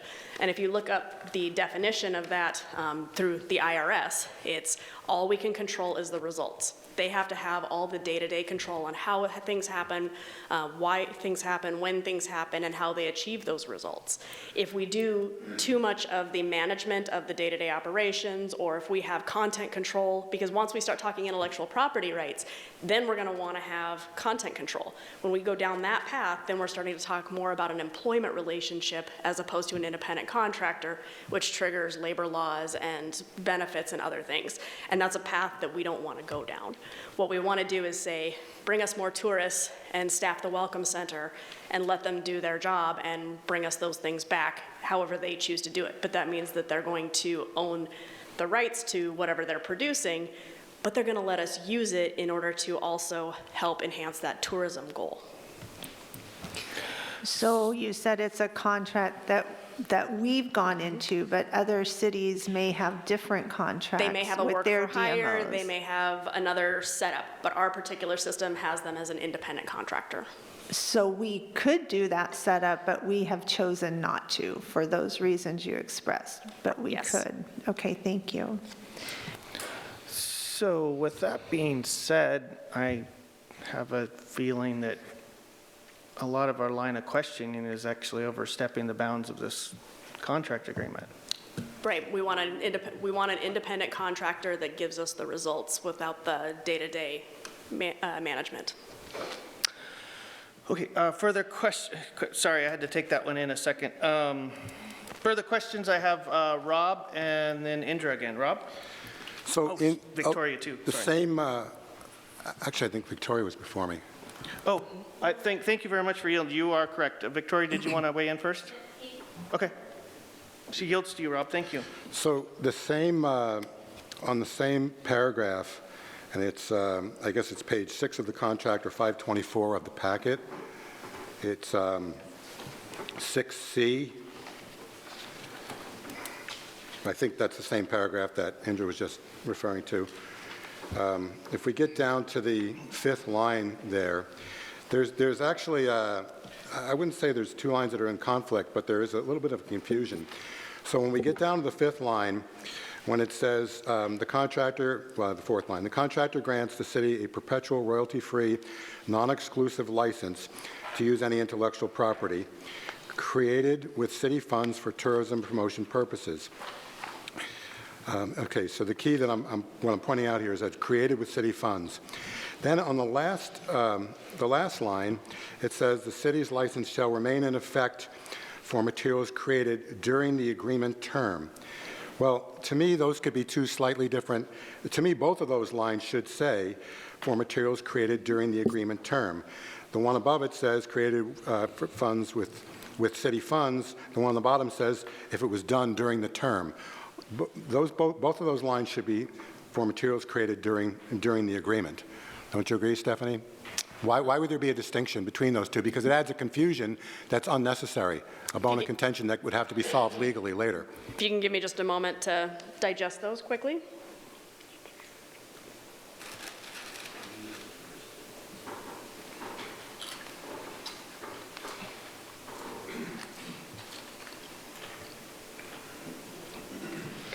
So, and maybe it's not clear, maybe some clarification would need to be in place. This says, upon termination of this agreement, contractor may continue to use all intellectual property. So they get to also continue using it. This basically says that they can continue using it without it impacting our rights to that, but we only have rights for anything created during the term. So if they continue without city funding going forward, there's no change for them, but we can only use their materials that were created during the agreement. Okay, that doesn't address at all what I thought I just said. Right, and that's why I'm trying to make sure that those are two different provisions. No, I understand, and I'm not debating. I understand your explanation to Indra about the first part. I'm talking about now the city's rights to use what was created during the term. That also, you're saying, is very clear. We retain the rights to do it during the term. I'm just saying, why add the confusing line, 4 lines up, for property that was created with city funds? It should just say again in that spot for materials that were created during the agreement term. Why would we add something else that would have to be adjudicated later on if there was a About the problem? use of city funds? Because they may have funding streams that are outside of the city funding. For instance, one of the provisions in here allows for merchandising. That is a funding stream that is outside of city funds. So if they use that to create products beyond the cities, we have no rights to those products. Well, then there's a complete conflict with the last line. That's my point. The 2 lines are in conflict because the last line says for materials created during the agreement of the term. So you're saying 2 different things. Our license remains in effect for the materials created. Our license is only for those things that were created during the city, using city funds. So they work together. We would have an ongoing right to use anything created using city funds during the term. If they create something during the term not using city funds, we don't have a license for that, so that second sentence wouldn't apply, just because it was during the term.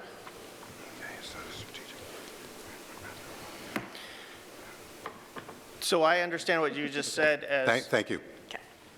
So I understand what you just said as if Visit Grants Pass does a online promotional campaign, all the intellectual rights in there can be shared by us and them. If they sell a T-shirt out of the visitor center as merchandising, we don't necessarily have the rights to that.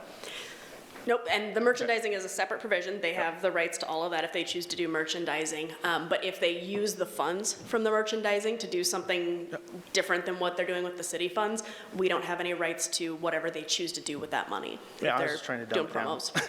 Yep. Thank you. Further questions? I had Indra and then Rick. Indra? Yes, that did bring me to the merchandise.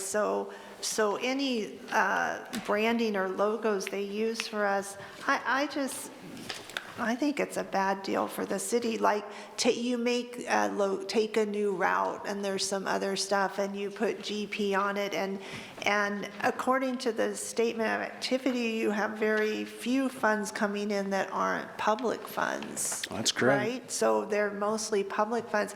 How do we know, even Stephanie, what you're saying, that what's created with public funds or not? And so now the DMO uses public funds to take a new route, Grants Pass, and then they can go off and do take a new route. And I'm not saying you would, I'm just giving in general central point, and Grants Pass doesn't own any of that, and yet it was paid for with public funds that we provided. And then the merchandise, I see if they're contracted and we have I don't want to be involved in the day-to-day activities. I agree with that. But if we get no money back from that, and then they can take it and do what they want, it's really, we're using our public money to help them generate what could be a very significant revenue stream, which is fine, except now we're giving them, and not just them, it could be anyone, whoever's in there, a downtown spot for free to sell their merchandise. I bet there's a ton of businesses that would love to be in there creating things for Grants Pass and selling it right downtown. So that's really iffy for me, and I don't know that you can answer, but Stephanie, I'm sure, has something to say. Usually. We do, one of the provisions, I haven't talked to them about it, is we could put a provision in there that just says public funds cannot be used to create merchandise, that they're on their own as far as the merchandising goes. If they choose to do merchandising, it can't be publicly funded. And that would be a fairly straightforward fix for that. Also, we could include that that part about the city funded, that we put the burden on them to demonstrate any funds that were not received from the city. Those would be two fairly straightforward issues. I'd like the opportunity to also reframe that just a bit. It is not the intention, and probably there needs to be language to protect everyone. It's not the intention of Visit Grants Pass to create a merchandising empire.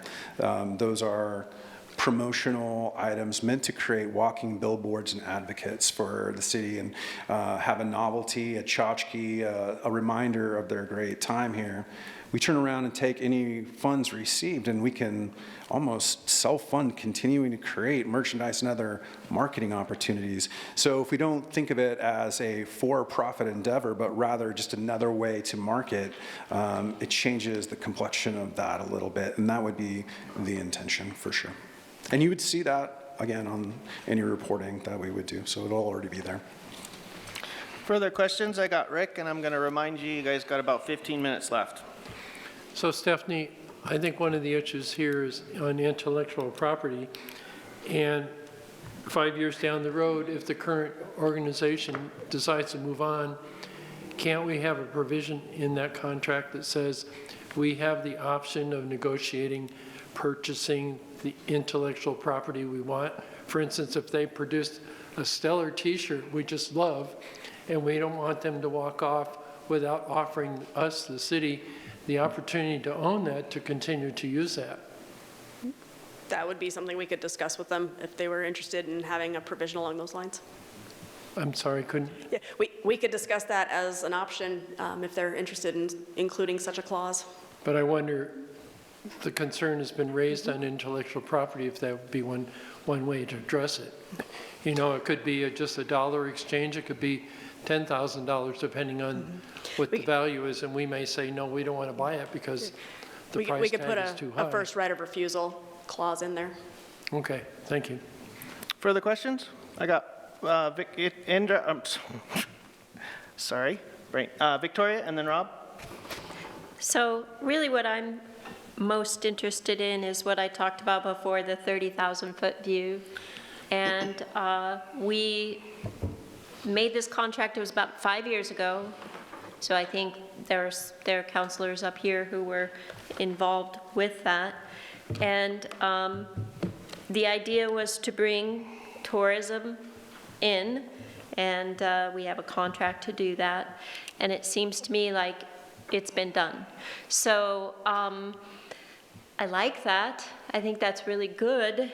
And I think that's the purpose and the important thing to remember for people here. And some of the details can be important, and you can always improve a contract. And so, so we don't continue to, and I'll go back to my idea of straining a gnat and to swallow a camel.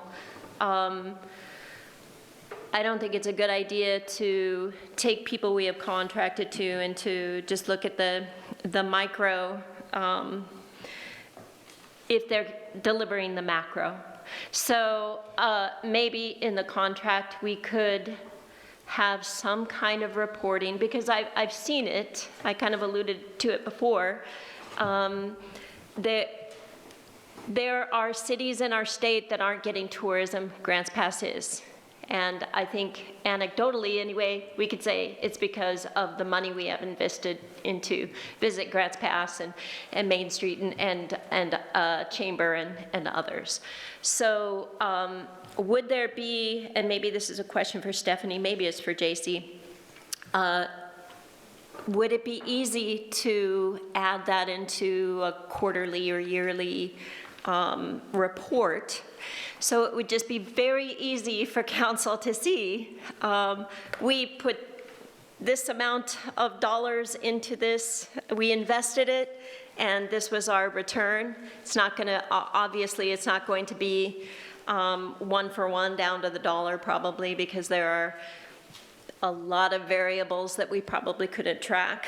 But maybe that would be something that we could do to improve it, so that when Visit Grants Pass comes back, they could say, we did these things, and it in our tourism and crew, 12% is something, a number that I remember from speaking with Visit Grants Pass in the past. So, and other places have not received that 12%. That is huge to me. So I guess I would like to maybe focus on the positives of what we are gaining from this organization, and maybe not micromanage so much. And maybe we do need to. We can always improve a contract, but improving it would be, to my way of thinking, just make it easy for our contract to come back to us and tell us that this is what you asked us to do, this is how we did it. So, and I don't know if that goes into the contract or just reporting, Stephanie. And would it be easy to manage? Maybe working on some metrics. Maybe that's something that council would like some input on. But I guess my overall point is I think it's a valuable contract. I think that they can prove very easily that it's a valuable contract for the city, and I'd like to give them a better opportunity to prove that, and for us maybe to step back a little and let them do that. And I think they did a good job a couple weeks ago showing some of the impacts that have been had. I know you presented a lot of data on those slides, and I think that to some extent is answering your question. That did bring some things to mind. There is a provision in, it's on page 3, I believe, at the very top, about considering the business plan during a council meeting in the month of February. Council has essentially moved that around, so I'd like to take out the reference to February, and we'll talk about that on Wednesday night, about minor tweaks like that. But right now it says February, and we can make it a little bit more general as assigned. But I do think as part of that annual report, which they did in April, that they provided a lot of those metrics, and if you have additional questions about that, you can always answer or ask them. Thank you. Real quick, if I could jump in. I don't know if this is out of order, but my friend Terry just provided some 27 projected allocations for lodging tax. And he highlighted a couple versions here. Public safety, $579,000 from in 27, parks 383, economic development 153, downtown development 153, and he thought that was important to share. Thank you. Thank you. Further questions? Thank you. I got Rob. Stephanie, just briefly on going back to that other point with regards to when intellectual property was created with city funds, and you're saying, well, it could be created with other funds. So currently, their other net revenue is literally 1/70th of the money that we're giving them, right? We're giving them. So I still actually think that it should be during the term of the agreement. They're getting virtually no funding at all other than what we give them. Correct. So anything that's created during the term is to me the way that should be written. Otherwise, it leaves us open for potential questions down the road that only people like you, lawyers, will be able to figure out. But I'm not looking to create work for lawyers down the line. I'm looking to try to create this be more straightforward now. The fact that they have almost no other revenue coming in makes that a moot point.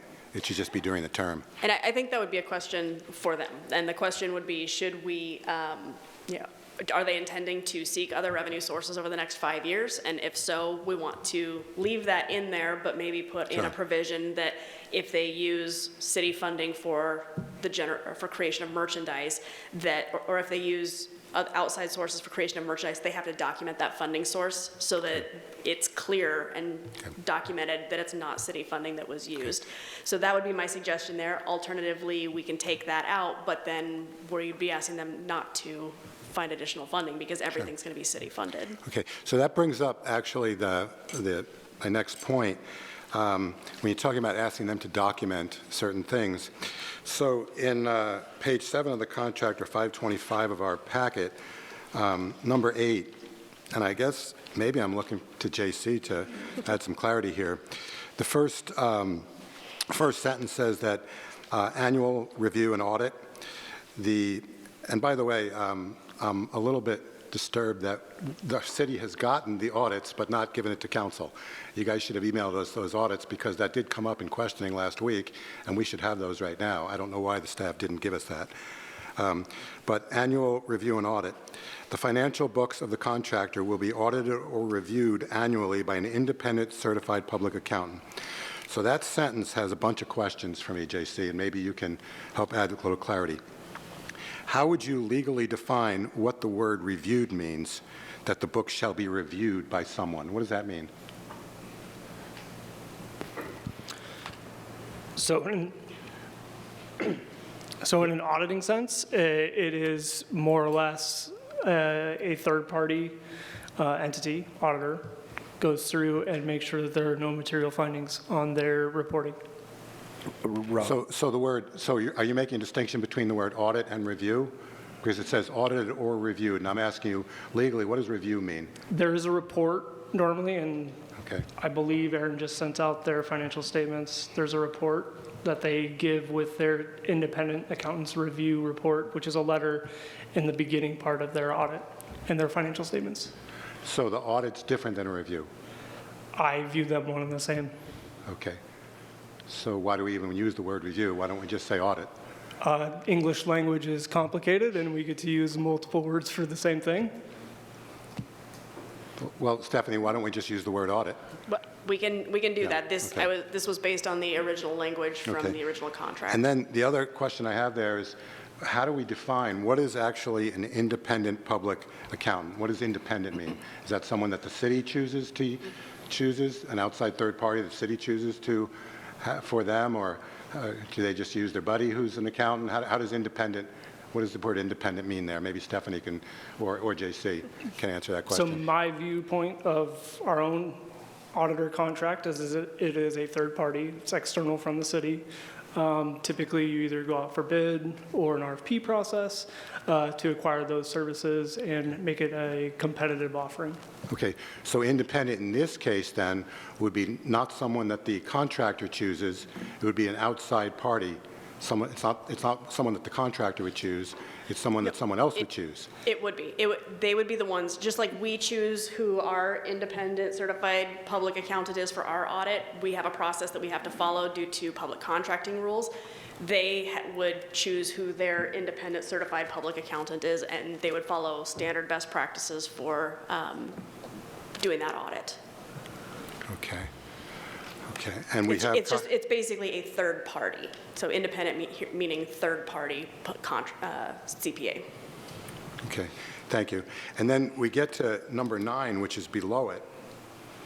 That's a separate deal, right? Yes. That's if there was a problem or the city suspected a problem, the city could then demand that there's an audit. Right. And if there wasn't a big discrepancy, the city would have to pay for... Right, and in that case, I can't remember if we put in that we agree on it or the city would be able to choose who audits. I'm sorry, say that again? I don't remember if we have to agree on who audits or if the city would choose the auditor in that particular I situation. believe it says the city would choose. I believe it says city. Yeah. Okay, but that's only if there's a problem or a suspected problem. Yep, if we have a reason to believe that Right. there's a problem, we can do an additional audit. Okay, so we're going to take out the word reviewed and just leave audit in that first line. Yes, I can do that. Okay, thank you. Throughout that whole paragraph 8, I believe there's 4 Great. instances. Right, exact. Thank you very much. Okay, thank you. Any final questions? Indra? There's one other point there, too. Let me get my thoughts. Are we in discussion? Can I discuss something? I guess I'd just like to say I'm sorry that we're here today pushing up against the timing of your contract coming up. And yes, what we get may far exceed what we get out of it than what we put in, but we don't know unless there's some accountability. And we have evidently not had much accountability with the DMO before, so it's nothing, it just is happening to come up now. And I would respectfully disagree. It's not micromanaging to ask for financials because financial records and business plans show the health of your organization.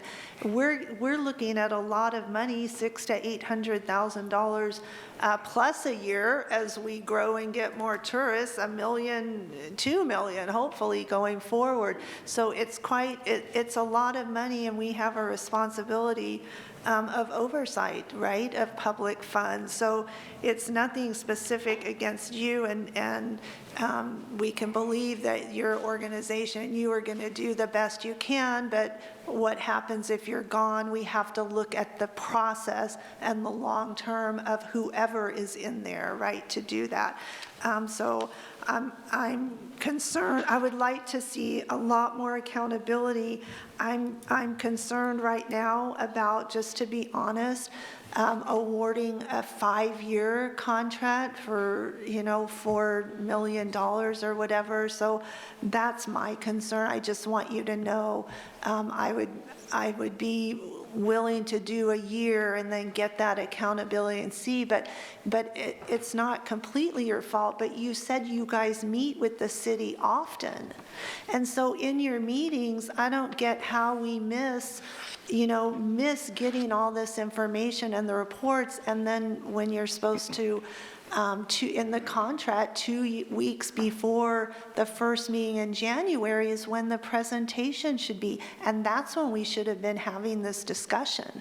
And then we're not sitting here at the last minute and it's an emergency and everyone's stressed, right? So we don't want that. We could have hammered these things out in January or February and be done with it and move on. So I apologize for that. But we obviously have a lot of questions. I'm glad, thank you for being willing to work with the city on them, and I hope you're here for a long time. I would love we need to nothing get more some things than ironed to out. be working extra closely with each one of you. I think we're greater together when we're working together, and I would like to feel that we're all setting vision casting for our community and driving toward a common goal. And I understand that there are, skeptics that run around in the community, and they work overtime, it seems, to try to sow discord. Where there's so many people working together to build cool things, and it would just be awesome to have a wonderful relationship with not only the city, which we already do, everyone's been wonderful, but with each one of you as well, so that we can eliminate a lot of the questions that you have. And I will give you a report every day if you like. Not every day, but I also want to acknowledge and thank all the people who've worked so hard on this, Ashley and Doug and Griffin and Dan and Terry. So I know you put a lot of time, of your own time, volunteering to help the city, and it's very much appreciated. Thank you. Further questions? I got Rob and then Victoria. So I'm gonna be real quick. First, I guess, following up on what Indra was saying, to me, I think this was productive, and it's very clear that this discussion or this process was not appropriate for the consent calendar a month ago. There was things to discuss. So I'm glad that we did get to discuss it, and I'm glad we had a reconsideration. Also, Dan, I want to say that I'm happy to hear that the last quarter, Dean Runyon, was consistent with the other quarters. Yeah. It looked a little incomplete last time, but that's a good thing.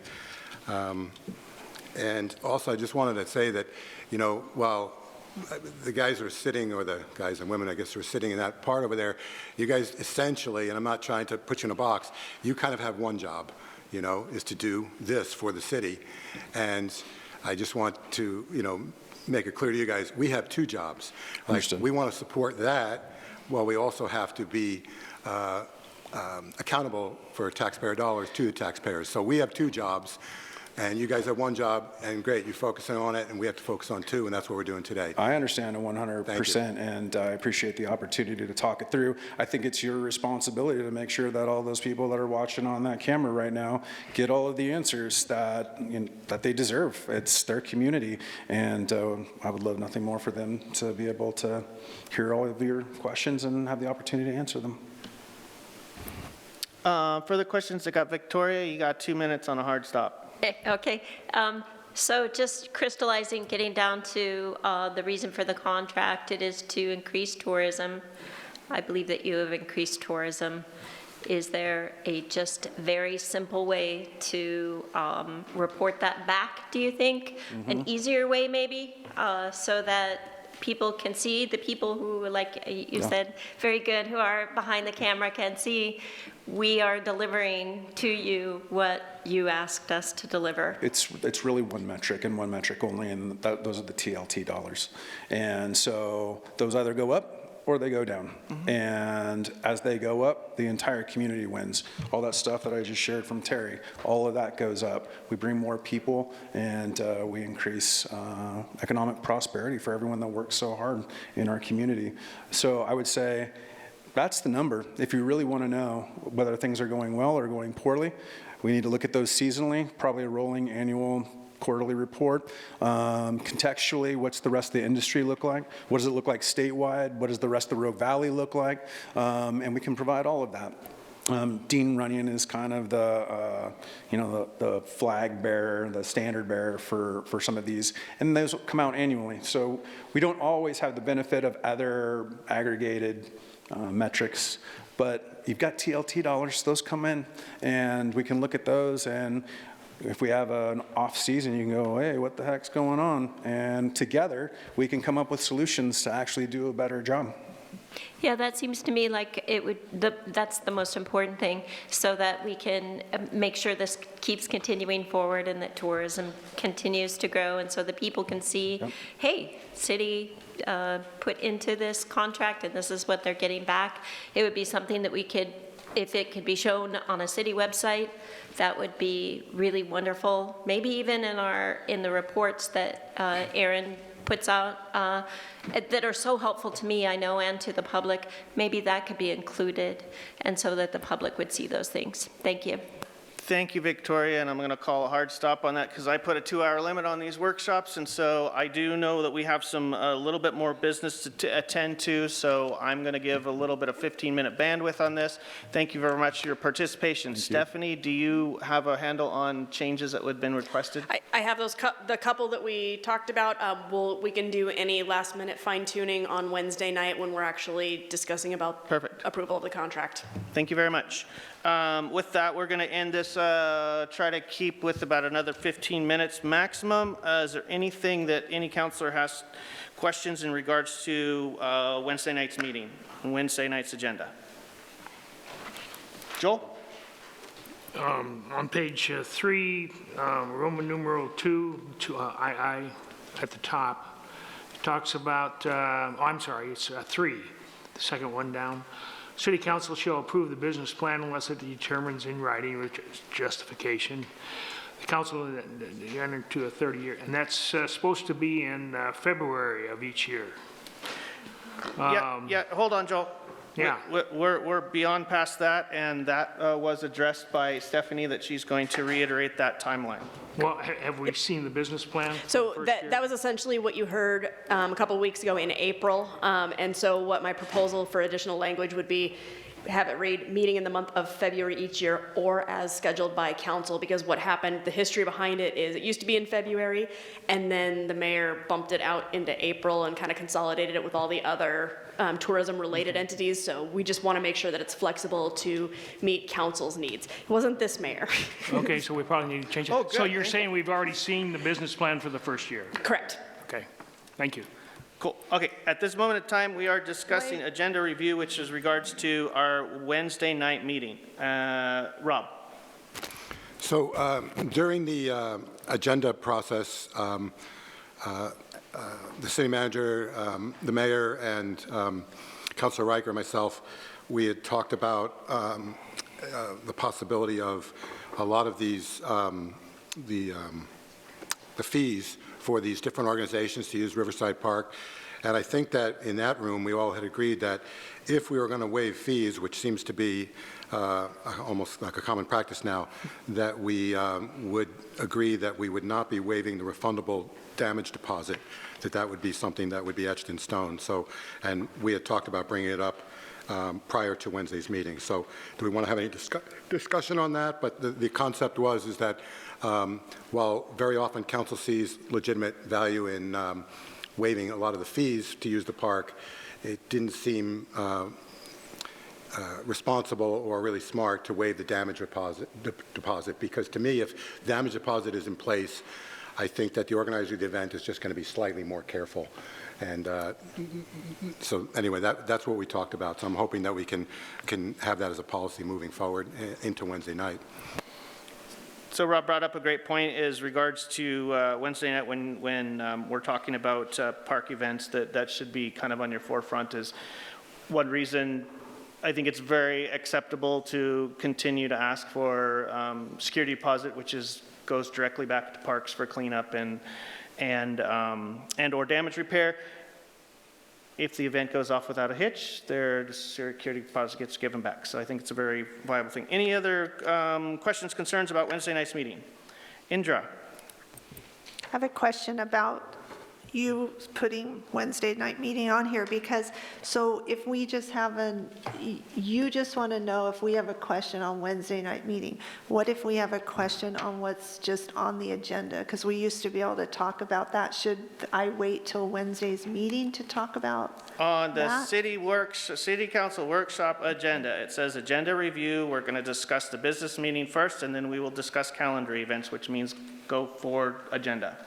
So, yeah, Okay, I'm thank asking you. about the coming up night council meeting first to see if anybody has any questions and concerns with that. We'll finish out the meeting by asking if anybody has any agenda items for the future and or calendar. Thank you. Anybody about the Wednesday night meeting? Last call. Okay, your packets have been out for a while, and they are very, very heavy. I know it mimics the War and Peace, but please make sure that you pick them up in a timely manner so you can digest and have your questions prepared ahead of time.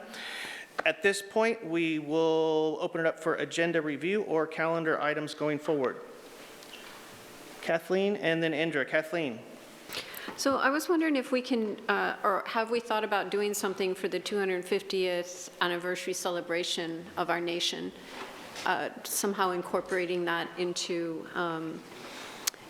our festivities this summer, 4th of July, or I think we should acknowledge that as a city. Does anybody want to discuss that? We have our normal 4th of July celebration coming up. If you want us to try to look at something, I'm open to suggestions on if you have any ideas or concepts. And we did have a meeting with county commissioners, and that was actually brought up from county commissioners as an idea for a collaboration, but they didn't have actually any ideas. I have Indra and then Joel. Yeah, so on here, is it June, the municipal court, I'm sorry, where did I see that? Are we going to talk about the exclusion zone before that? Or is that part of the municipal court discussion? Because that's been on the agenda for a long time. We're going to start with So we started with the exclusion zone with the council memo that was provided to you, I think, about 2 weeks ago. They gave you just the general background of an exclusion zone. They don't necessarily have to coincide with a municipal court in place. You may be able to do more with an exclusion zone, but exclusion zones can be had with or without a municipal court. So I'd like to see that on the agenda as soon as possible.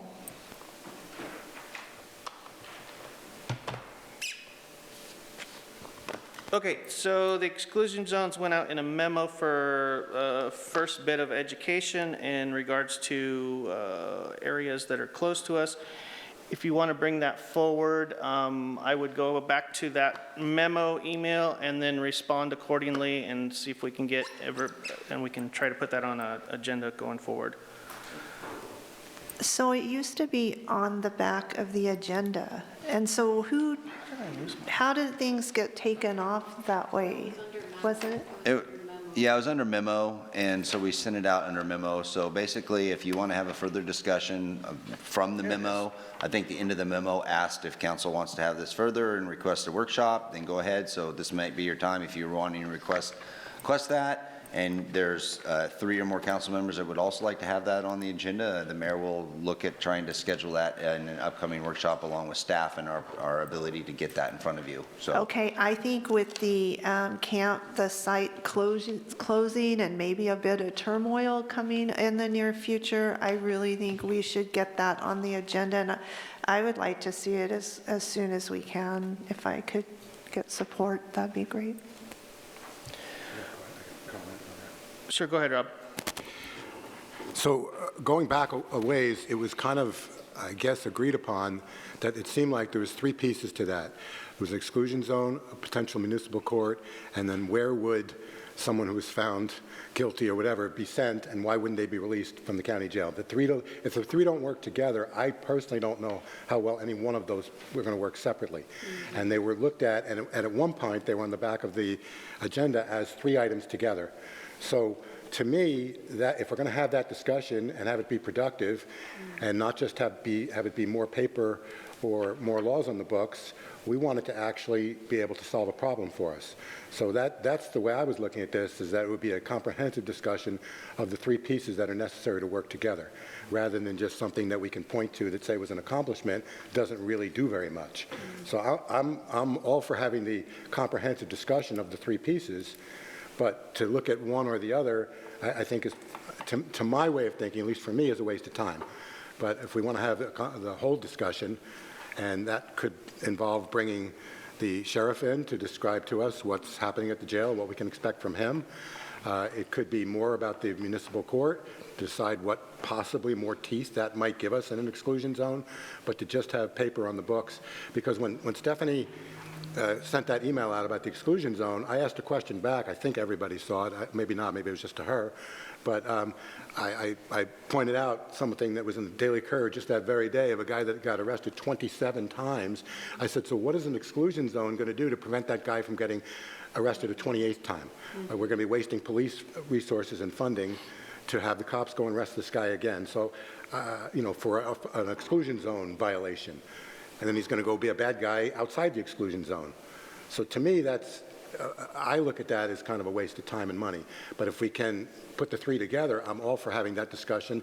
Even if it's an all-day workshop, I'm all for having that discussion, because the whole community wants it, Yeah, that's one reason why I echo Rob's sentiment, and his explanation is that's one reason we sent out information in regards to exclusion zone in a memo, so you guys could start to digest that. That will be an included topic when we start going forward with our multiple session of topics revolving around municipal court, because it is not just a simple little thing. It is a very big giant animal, and it's got a lot of pieces and moving parts, so we're going to have to spend a lot of time on that. Okay, go ahead. So maybe Chief wants to weigh in on this. Does that have a lot to do with SB 48? I mean, can we change, is anything going to be changed unless that thing's changed? We will get into Senate Bill 48 pretty in-depth with what's coming with the municipal court discussion. I've had conversations with the sheriff, I've done research, I've talked to other entities about how that's operating and what the ins and outs are. You'll get a pretty comprehensive look at what those rules will be. I think when it comes to the exclusion zone, like Councilor Pell was mentioning, it's multifaceted just with the exclusion zone. And I think first, you really should have the discussion about the municipal court. We sort of determine where we go from there, and that'll help set the stage for an exclusion zone area and what that might look like also, based on your decision with the municipal court also. So I think that would probably be the most efficient and effective way to go about your exclusion zone discussion. Chief Hensman, would you weigh in on that? Do you think an exclusion zone by itself is not worthwhile?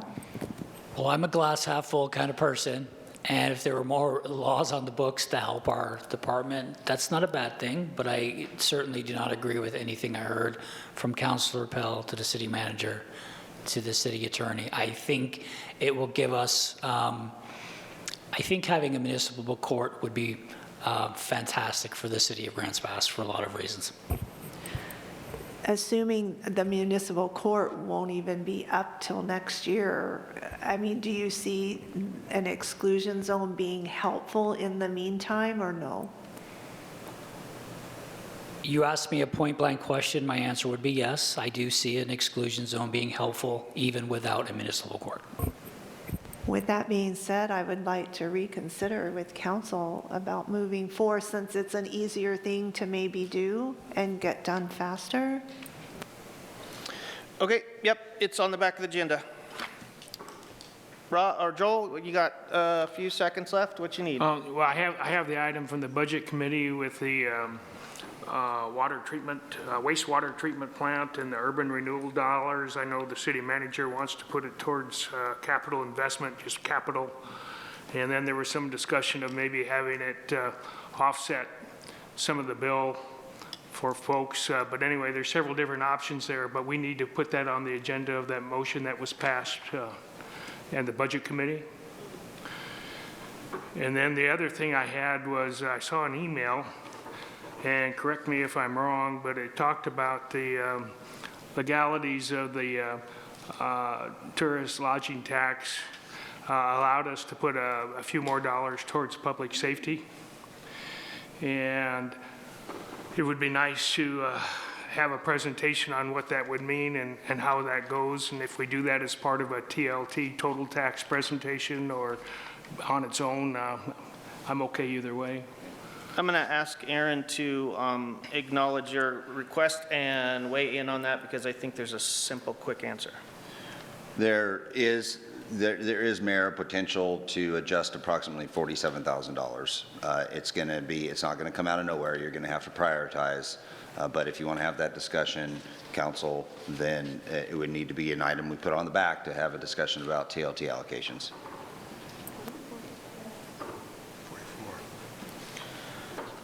Is that what you're looking for, Joel? All right. Victoria? I'll try to make it really quick. Yesterday was the March for Life, and for 2 years now, the March for Life has asked for the city to acknowledge the March for Life. It's 56 years. It's a very large, important community event. And so I would like to see put on the agenda, and I don't know if there are other councilors who would like to see this as well. It's an either or. Apparently, we would need to change the city charter in order for the mayor to do some sort of a proclamation. And so looking into doing that, this would involve probably Stephanie looking into that and just bringing back to us if that would be a net positive or a net negative. And along with that, the creation of a council proclamation, because I think that would be different. So rather than a mayoral proclamation, there could be a council proclamation. And so that would just be a majority of councilors who would like to acknowledge something happening in the community. And so I don't know, that's why I'm asking now, if there are other councilors who would be interested in pursuing either a change to the city charter and or the creation of a council proclamation for events such as the March for Life. Of course, it wouldn't be just exclusive to that. Go ahead. So yeah, if this is something that council ultimately wants to explore currently right now, there wouldn't be the ability to do that type of a proclamation. We would need to have a discussion on your current policies associated with proclamations, and we can have that discussion. It would be an item that we could put on the back of the agenda if council so desires. So you already have a resolution in regards to the definition and the issuing of proclamations. So the council would have to have the appetite to revisit that and redo that resolution. So, look, I think I saw two other heads nodding possibly, so maybe there is interest in that. I don't know. Okay, we can put it on the back of the agenda. So what I would do is, can you issue a memo in regards to that resolution, distribute that resolution to councilors, and then we can weigh in on how many councilors desire to revisit that resolution. So my understanding is I'll just address it with the memo first and see if it gets any traction afterwards. Absolutely, please, Okay. Thank you. Thank you. Last call. Anybody? Okay, cool. very quickly, I will try to address this on Wednesday night as well, but our lobbyists actually sent out a report as well, but me being personally involved and me being personally having boots on the ground in Washington, D.C., I believe it was a fabulous trip for us. I did my hardest to get our little town acknowledged in the federal level. It was kind of amazing when I went into Cliff Bentz's office and he has a big giant picture poster of our Arch Bridge sitting on his wall right next to his desk, and I pointed it out numerous times. The best result that I can tell you that we got coming out of that is I got 2 Democratic and 1 Republican federal leaders to come together on a joint letter of support for the city of Grants Pass and renewing our BRIC grant. But they did adamantly say they wouldn't go into a press conference. But to get 2 different parties to work together and in joint support for us, that's basically the best that we could hope for. And our FEMA representative that we met with from one of the staff members and one of the legislators stated that they were going back through the 2022 applications first, that was where our original application was. So, very successful and awesome, and thank you very much. Anybody else? If not, I'm going to end this, and I absolutely appreciate you guys being effective and efficient today. And I'm sorry, but I think that we should try to keep this to a 2-hour limit and make sure that we are effective and efficient so some of us can get back to our jobs. Thank you.